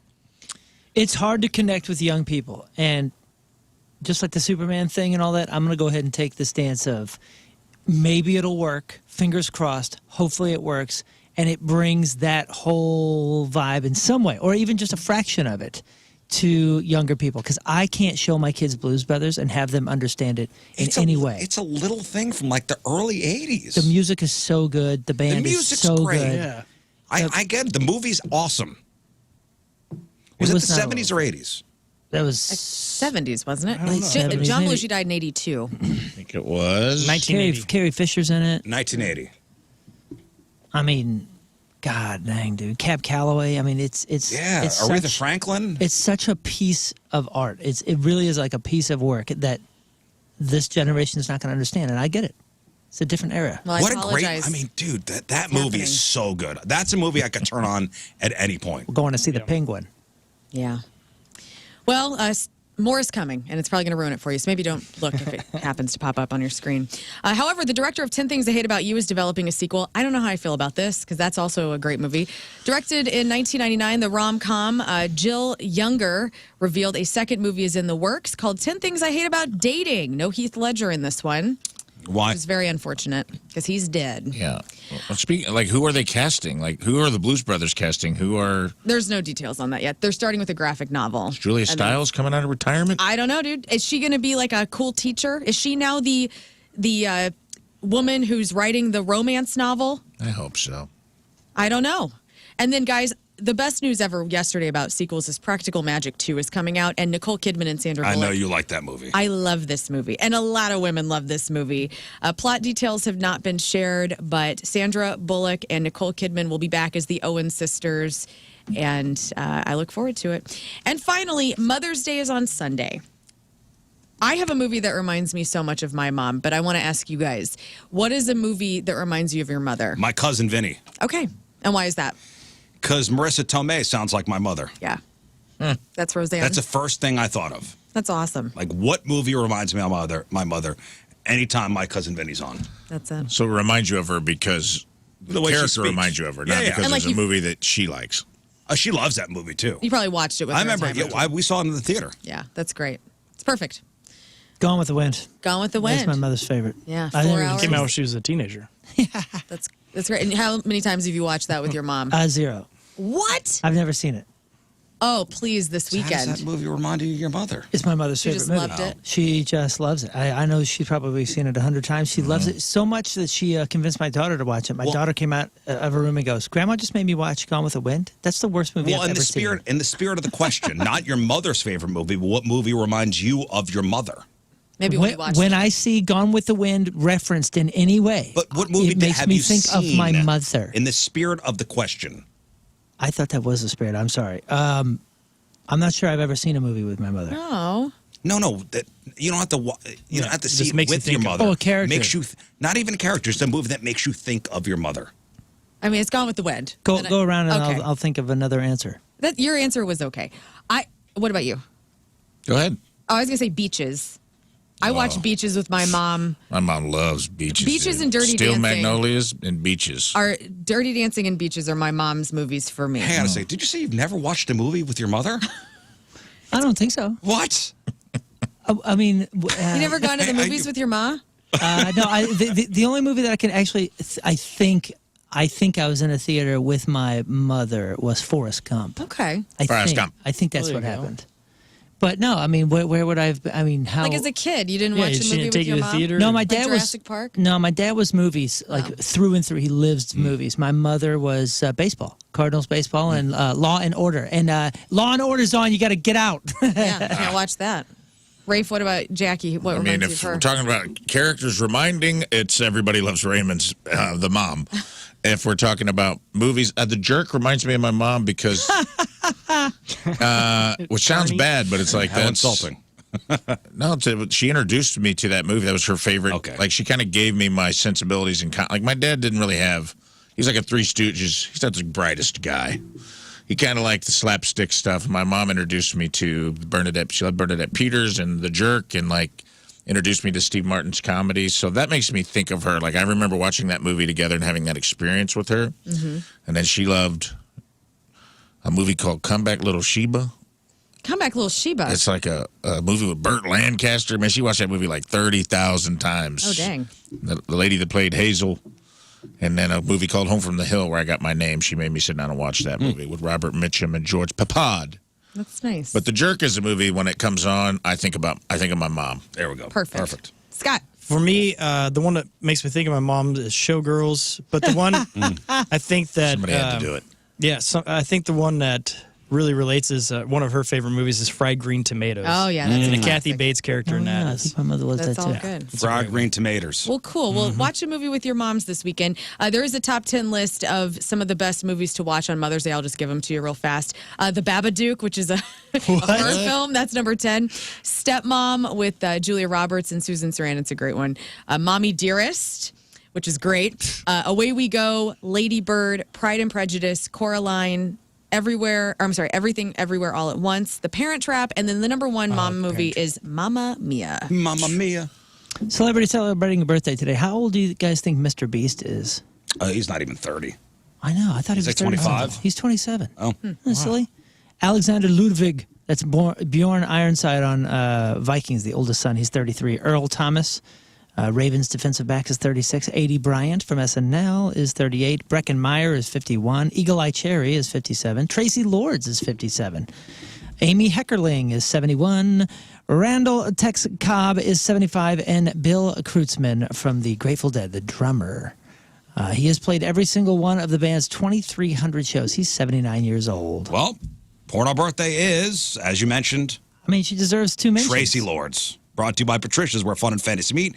Tracy Lords, our porno birthday girl, has been in 114 fun films, including The Adventures of Tracy Dick, Beverly Hills Cop, you later. Gourmet Quickies 23. Holly Does Hollywood 1. Lust in the Fast Lane. New Wave Hookers 1. The Reincarnation of Don Juan. Not War of the Worlds, but Horror of the Worlds. And Who Could Forget a Role? In 1986's Pawn in the USA. I was pawn in the USA. Tracy Lords, 57 years old. That's your porno birthday. Those are your crappy birthdays, and that was your crap on celebrities. All right, we'll talk Bruce to Springsteen was in that one, I think. We'll talk to Chris Kerber next. It is 8:47. It's Wednesday. Traffic and weather, Moon coming at you. Traffic brought to you by Golden Oak Lending. Do you need extra cash? Golden Oak Lending can convert your home's equity into cash in as little as 14 days. Like Golden Oak Lending, cure your blues. 2 lanes blocked due to a crash, 270 southbound just before Olive. Your point forecast, possible passing showers, but not much. High of 73. Right now it is 61 at the Point Studio. Ladies and gentlemen, Chris Kerber. Good morning, Chris. Morning, everybody. How are you today? We're hanging in there. Apparently, we got Lee's chicken fingers, and Holy cow. all is right with the world. God dang, they're good. Best chicken fingers out there. Thank you. He's being I resistant. didn't know to it, chickens had fingers. That's They right. do. Do now. They do. Well, the Lee's chickens do. right? Big old sausage fingers. No, I've never had Lee's chicken fingers. Oh, dude. And I'm not going to start today. What? I know you're being real obstinate about I'm it. not starting today. It was I'm pretty going to good. jam a finger down your throat. I like how peppery they are. They have like a little pepper kick to them. Mm-hmm. You know, in that breading. That breading is nice. Chris Kerber, favorite chicken finger, go. No. If there's listen, I hate chicken. Really? I don't hate it. I got to quit saying that. I don't hate it. I eat it. I eat a lot of it. I just don't like it. Like if there's a protein source out there that I could avoid, I would do it. I just find it to be boring, and which I realize is what I just did is just totally screwed up somebody Chris, that tell delivered us some how great food chickens for you. hurt you. You haven't had Lee's chicken. That's your problem. Yeah, I know. Yeah, geez. It was like the time we had a live read on through I guess one of the companies or whatever, and we're doing a game, and Joey does the live read, and it was a live read for Skechers, the shoes. Yeah. And he gets done with the live read, looks right over to me, and he goes, tell me one woman that's ever looked at a guy wearing Skechers and goes, those are sexy. And I go, well, I said, well, considering they're a sponsor, Joe, I would hope a lot of them happen. That was his first year in the booth, and I'm like, oops. Yeah, he didn't understand how sponsorships work yet. It's all right. This is just the truth, man. If somebody would have given Bennington Lee's chicken finger dipped in honey mustard with like 10 seconds left in that game, we're having a different conversation today. He's loving that thing. Now listen, in all fairness, chicken's like, okay, I should probably say this. Chicken fingers, chicken nuggets, I'll go for it because they're fried, right? Yeah. And I do eat a lot of chicken. It's just like, it's just something you got to have sauce though. You got to have something on it. You just chicken has to be a vehicle for something better. No, I disagree. You just haven't had good chicken. Chris, you come over to my house. I'm going to make you some chicken. That's nice. Okay, you know what, Riz? I'll give you a chance to sway me on chicken. Oh, right? But you know, Chris, good you luck. come over. I'm going to make you roast chicken. All right, I'm going to roast Chris Kerber chicken at my house. It's my, so nice. it's my specialty on the grill. Truly. What, chicken like chicken legs? Grilled chicken breast. Oh, chicken. I don't mind rotisserie chicken. Rotisserie chicken's got a lot of flavor and juice to it. Yeah. Listen, I think we're beating around the bush here. Mm-hmm. We're avoiding talking about Right. it. Yeah. We're avoiding. Eat pork. We're talking salving our about. wounds. Well, and Chris, I do want to say, and I really didn't think a blues loss like this would affect me so much. And I feel like I'm speaking for a lot of St. Louis. I was in an airport when the Blues lost on Sunday night. I was flying home from Orlando, and a lot of St. Louis people around me, and everybody all at once went, a collective, and then nobody spoke of it. And my son was sitting next to me, and we have not spoken about it since. The look on my son's face when the Blues lost on Sunday night was absolute devastation. And I feel like a lot of us have not really confronted our feelings about what happened on Sunday. We were like, we're not speaking of it. Chris, where does this rank in terms of heartbreaking Blues losses of all time? One of the absolute, I don't know, what do you say, worst, top, hardest? What's the phrase? Worst. Okay, in my time with the Blues, right? Mm-hmm. In my time with the Blues, I think it is I think it's the hardest playoff loss. Prior to that, I'm still thinking it's got to be top 2 or 3. Now here's what I've reconciled, guys. Okay, so I think as in an individual game, right? Yeah. In an individual moment, with what was on the line, with the excitement, with the level, with the opportunity, you put all that together, it might have been 2 of the worst 2 minutes in St. Louis Blues history. Yeah. Okay? All right? I think you're going to be hard-pressed to find another 2, right, in terms of on-ice stuff.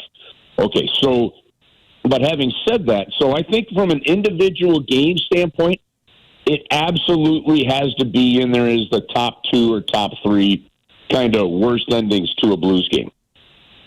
From a series standpoint, though, I will rank the series against Detroit in '96 when Yzerman, scored that goal in a 0-0 game, right? Yeah. I will rank the 2003 first round series with a 3-1 lead over Vancouver. Yeah.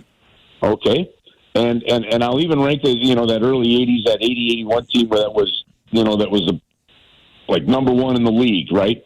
And the reason that I rank those 3 kind of over this one is the expectations of those teams was a lot higher than the expectations of this team. This team kind of captured the imagination, brought people back to life from whatever the retool, whatever we want to call it, as Doug Armstrong said yesterday, right? And it captured things. It was a lot more, in my opinion, like the 2009 season, where the Blues were not necessarily expected to make the playoffs going in, at least from a broader standpoint. And they made it on a great run by Chris Mason, then got swept by by Vancouver in 4 close games. This one went 7.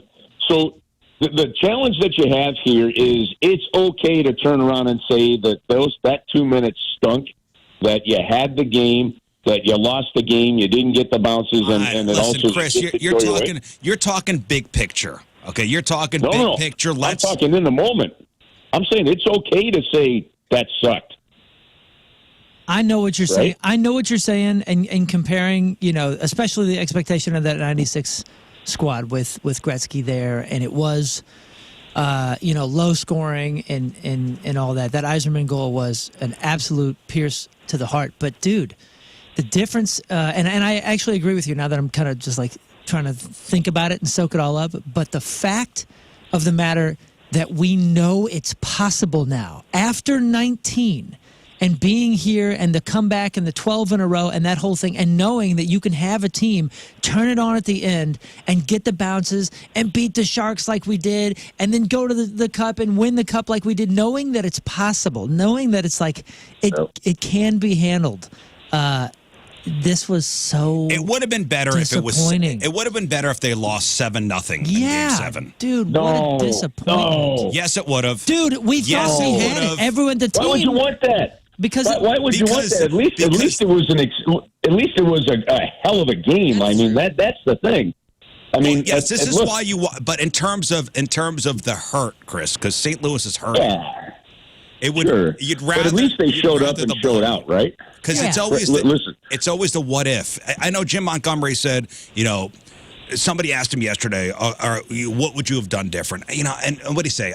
He maybe would have taken a timeout. Yep. And that's really all he could have done. I mean, it just didn't happen. Well, think about a couple of things here. And now I want to be careful here because I don't want, fans think that there was one on social media. I'm like, okay, finally, Uncle, you go to bed, right? Like, just stop. Right. Okay, you put your phone down and you go to bed. Not me, this other guy, all right? Right. And it's sort of like some fans seem to think that if you don't say that this guy sucks, or that that this guy's the worst player in the world, or and if for some reason some fans think that if you're not mean as hell and insulting as hell, right, then you're not being honest or fair. And I just hate that. I hate that. I hate people that think that way. Really do. Right. The reality of it is you can, and hell, at some point in time at our age, we probably should be thinking of things a little bit differently. But the reality of it is there's sometimes the way the bounces goes. You look at that play, right? Nikolai Ehlers from the left point steps up to slap the puck. If he hits it straight the first time, instead of fanning on it and the puck flutters, that puck goes straight to Jordan Binnington, who's right there with no screen. You hold on to it, and you win the game. Yeah. Right? Okay, there are so many little things in bounces. And I can tell you, looking at the players in the locker room after that game, on the plane with the players. Yeah, I want to ask you what the plane ride back. What was the plane ride back like? Well, it was quiet. It was you could see the state of shock or almost disbelief on the players' faces. Then you'd see some guys gathering and kind of talking a little bit like, geez, it's over, it was a heck of a run. And players are a lot more realistic when it comes to this than maybe some emotional fans are, but you could still even see it yesterday. I talked to probably about 12, 13 players in the hallway as they were kind of cleaning things out of lockers and doing their exit interviews, things like that. Like you see it. They feel it every bit as much as the players do, right? That's why when I say I'm careful, I want to be careful. You got to acknowledge the pain of the moment. You got to acknowledge the reality of you had a 2-goal lead with 2 minutes to go. Whether you're an 8 seed and they're a top seed, it doesn't matter. You had it, right? Yeah. And you it slipped through your fingers, as Cam Fowler said yesterday. So it's okay to acknowledge that. It's also okay to acknowledge that, yep, you didn't get the bounces. It was a hell of an exciting game, and honestly, like the thing for me and the number of fans just in the last 2 days, they're like, dude, but we're going to get really good here. Like, this team has some real potential. I'm like, yeah, that's also another. It's not a Pollyannish way of looking at it. It's a real way of looking at it. And there's a bunch of our instant feedback coming in saying, hey, look at it this way. The next 5 seasons for the Blues will be memorable. Mark my words. Hopefully memorable in a good way. Yeah. I can't, listen, somebody said this to me yesterday. You guys tell me if you feel this way. I had not thought of it this way. I had not thought of this, right? I went over to do a TV segment with Martin Kilcoyne at Channel 2. Mm-hmm. Somebody stopped me in the hallway, right? And they said, you know what?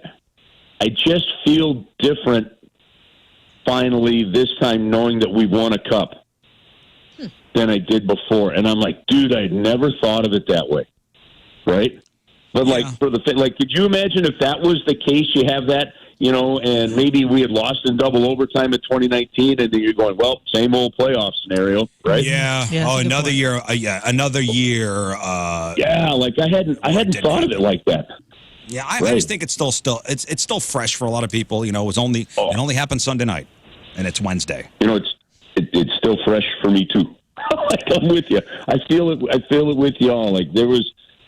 But I got to tell you, I love. If you guys sat, I don't know if all of you sat down and watched, and I realize it's about 30 minutes long, but Doug Armstrong's press conference yesterday, I watched part of it. It's worth just putting on again as you're doing something around the house. As a leader of a franchise, right, and as a fan, if you can't appreciate his openness and honesty and directness. I mean, he sat there in front of everybody at the trade deadline now 3 seasons ago and said, here's the direction we're going to take the team. Here's what we're looking for. Here's what our goals are going to be. And then so last season, the one before this current one, you missed the playoffs by 6 points. You're in a retool. You missed the playoffs by 6 points, right? And then in the second season of that, the second full season of a rebuild or a retool, of a retool. You get 96 points, you make the playoffs, and you take the President's Trophy team to double overtime in Game 7 with a lot of positivity. And he looked at it. I mean, he looked right into the cameras and said, look, the worst, he goes, I was never comfortable in that game because I knew that our 5 versus 6, when the other team pulls the goalie, our record isn't very good. We were the worst team in the league in that scenario, statistically, all season long, and it came back to bite us. You know, and I got to, and Jim Montgomery said the same thing. I mean, I appreciate their honesty on that. Well, you know, at least there's some optimism, you know, going forward. Rafe? Yeah, it's interesting to hear because I said this, and I'd like to hear your opinion. I asked Rivers about this already because as a hockey novice, getting into it, but I don't know much about it. It felt like I watched youth and inexperience, or maybe, if not inexperience, maybe just a team that hadn't been playing together for a long period of time, kind of get exposed a little bit at the end, and maybe even a young coach too, because it felt like even the announcers were saying stuff like, "Oh, he had some ice in front of him. He could have skated with that puck, and he cleared it out." Do you feel like that's a fair assessment? It sounds like Doug Armstrong's almost saying that in the press conference you're talking about. Well, except for this, I know what you're saying, but I'll take it. I'd say yes to what you're saying, but not youth, because in the end, it was not youth that was on the ice. Really, in those two situations, you had a lot of veteran players that were on the ice in the last 2 minutes. What I saw happen was the lack of confidence and calm and poise in the last 2 minutes of the game that we had seen from this team all season long is what showed up, right? So in that sense, that inexperience, that inability to calm that situation down throughout the regular season. So you got to be comfortable playing in an uncomfortable situation, right? And this team never got comfortable in that 5v6 situation, and that's what reared its head. And then, just look at the bounces though. Like it's so hard to explain. Like you could sit there and say, yeah, look, Pavel Buchnevich absolutely should have either skated that puck forward, or passed it to Robert Thomas, or dumped it down the ice even just a little bit slower, right? And you win the game, instead of slapping it down there at 730 miles an hour, right? You fall on the puck in the corner with 14 seconds to go. You've got 2 players in the corner, you know, Thomas and Parayko, and you can't hold on to that puck, and it comes back out, right? Mm-hmm. But then look at what happens. The goal that pulled them within 1, it's a slap shot that's going to go way wide. It goes off the back of the glove of Ryan Suter and past the goaltender that was tracking the puck perfectly at that point in time. Right? There's things along those kind of lines. You know, Ehlers fans, like I said, Ehlers fans on the puck. If he doesn't, he hits the goaltender right in the stomach, right? Or it trickles to Buchnevich and it bounces right back to Ehlers. Like it was just, you're just looking at this thing going, those are some of the wackiest bounces I think I've ever seen in a stretch. Well, so it's just one of those. But Rafe, to me, that's the area there. Like, I guess it was kind of funny for all the Star Wars fans out there. The game happened on May the 4th. I mean, you know how the Death Star had one weakness, right? And the Rebels finally found it. The Blues turned out to have one real weakness, and the Jets found it. That was the 5v6. Hey, so Chris, what are you doing next Wednesday? Maybe a studio visit from Chris Kerber? Maybe kind of wrap up everything? Sure. Yep, you know what? I'll commit to it without even looking at my schedule. That means I'll have to change something else if it doesn't. But yeah, we'll do a studio visit. Hey, listen, maybe someday next week, if you have the time, we'll talk off the air. Yeah, we'll bring chicken fingers. No, it's perfect. I got next Wednesday will be good. We'll keep it on Wednesday. I got Gabby's last week of high school is this week, and her graduation is a week from Saturday.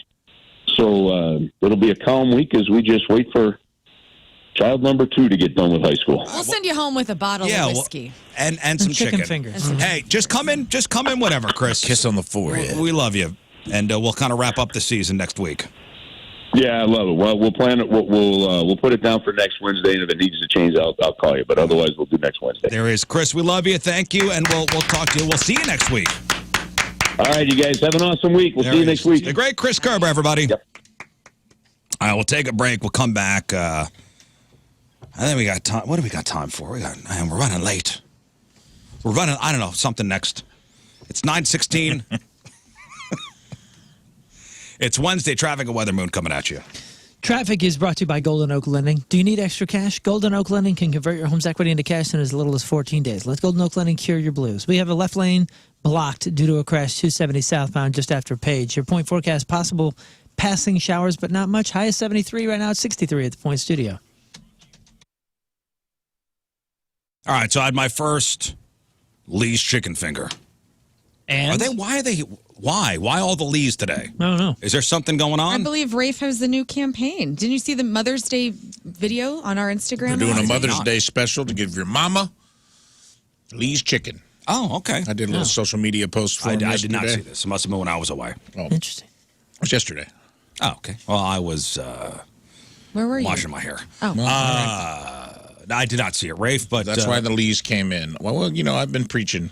I know you've been talking about Lee's for a long time. I've been a Lee's evangelist for a while and did a little they're doing a Mother's Day special where you can, I believe it's called momschickenrescue.com, where you can make up for all the times, all the furniture you broke by getting your mom some Lee's chicken. Well, this is something I've never had before. Okay. And I'm a notorious Raising Cane's naysayer. Uh-huh. And this is 1,000 times better than that. Fine. You know what? I'm so sick of arguing with all of you about Raising Cane's on the show, at least. You have to admit this is way better than Raising This Cane's. tastes just like every other thing. Incorrect. And so does Wrong. Cane's. All of the chicken fingers just taste like I'm kind She of has on long Kerber's. COVID, dude. I'm kind of on Kerber's side right now. Lern where he has said long he's COVID. Go indifferent. to the school nurse. I feel indifferent. Even if the flavors were identical, one was like cooked in dirty water and the stuff slips off of it. Stop this. Yeah, they boil it first in stop dirty it. They water. feel You can tell if a chicken finger's been cooked in like old oil. They feel You guys If are it's all not- out of your mind. You're out of your mind. I'm Close literally. your No, I get to say it first. I'm I said it explaining. first. I will explain to you what makes this good. Go. I know you are. Explain to The me. Go. oil, you could tell the oil's fresh. Oh, really? Oh, yeah, you can. I'm an oil expert. It's seasoned good. It is seasoned really well. Yeah. Where every time I've had Raising Cane's, it's under seasoned. Okay.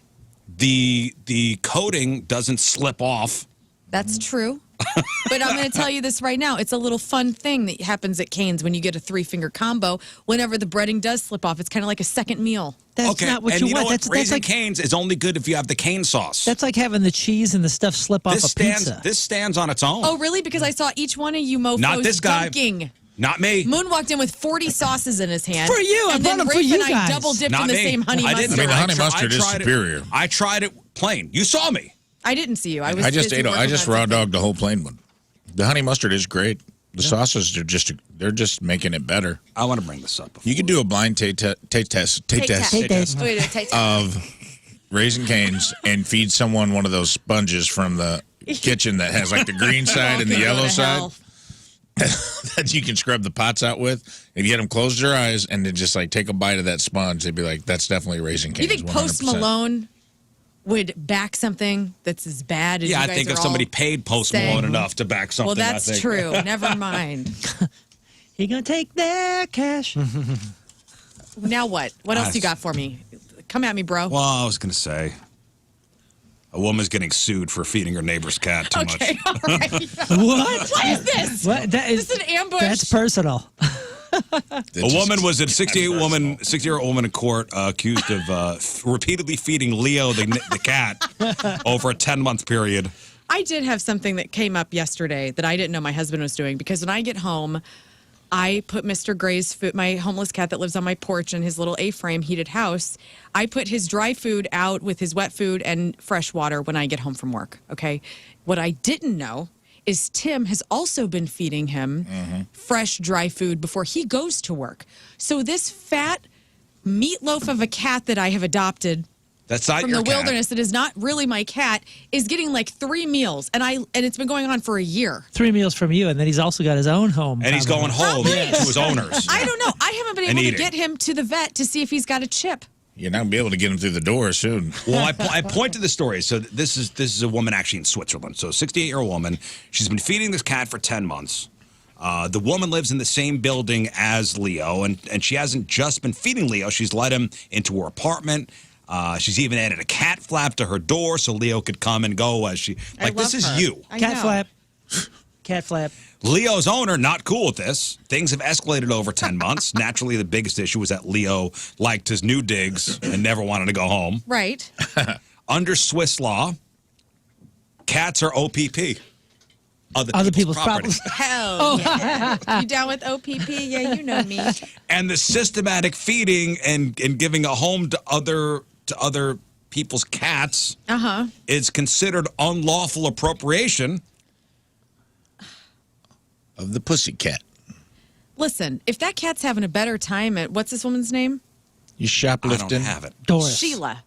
You know, Doris is where the cat was originally from, and Doris don't care no mo. But Sheila is adding onto her home and getting the good stuff, like the fancy. This woman is piece. facing some very hefty fines. Well, I am probably and possible death penalty. Well, that's unfortunate, and I hope that doesn't happen to me because I just love animals. You know how they do it in Switzerland. Swiss law, you know. Swiss law. All right, one final break. We'll come back, wrap her up. All right, that's it for us. Hey, don't forget, Mother's Day brunch tickets on sale now, 1057thepoint.com. Mother's Day brunch is Saturday at the City Winery. You get the Riesling special wine, you get the Point Fest tickets, and you get roses, courtesy of Noon Plus Moon Bloom Co. And, of course, you get serenaded by King Scott. Yes, that's right. Can't wait. So the Mother's Day brunch at City Winery on Saturday. Hey, if you missed anything on the program, check out the clip of the day brought to you by Michael's Flooring. Also, the podcast brought to you by Dobbs Tire and Auto Centers. Today's podcast is titled... Well, we were discussing real IDs and the division amongst the group in this room, and Rafe screamed, "You guys are Stormtroopers." So that's the podcast title of the day. All right, what else, Moon? CanYouFeelThePunkTonight.com. We just announced an outdoor show, August 8th, Chesterfield Amphitheater. So anybody that missed Can You Feel the Punk Tonight last weekend, or you just didn't get enough and you want to see what we're adding, because it is always a party, we're always adding things and making it bigger. Outdoor show, Chesterfield Amphitheater, August 8th. Tickets will go on sale this Friday at 10 a.m. at the pageant's website, thepageant.com. Learn. Come out and see me this Friday, 2 to 4. I'm going to be at Rocket Convenience Store in St. Charles, grand reopening, and we're going to have all sorts of fun point stuff.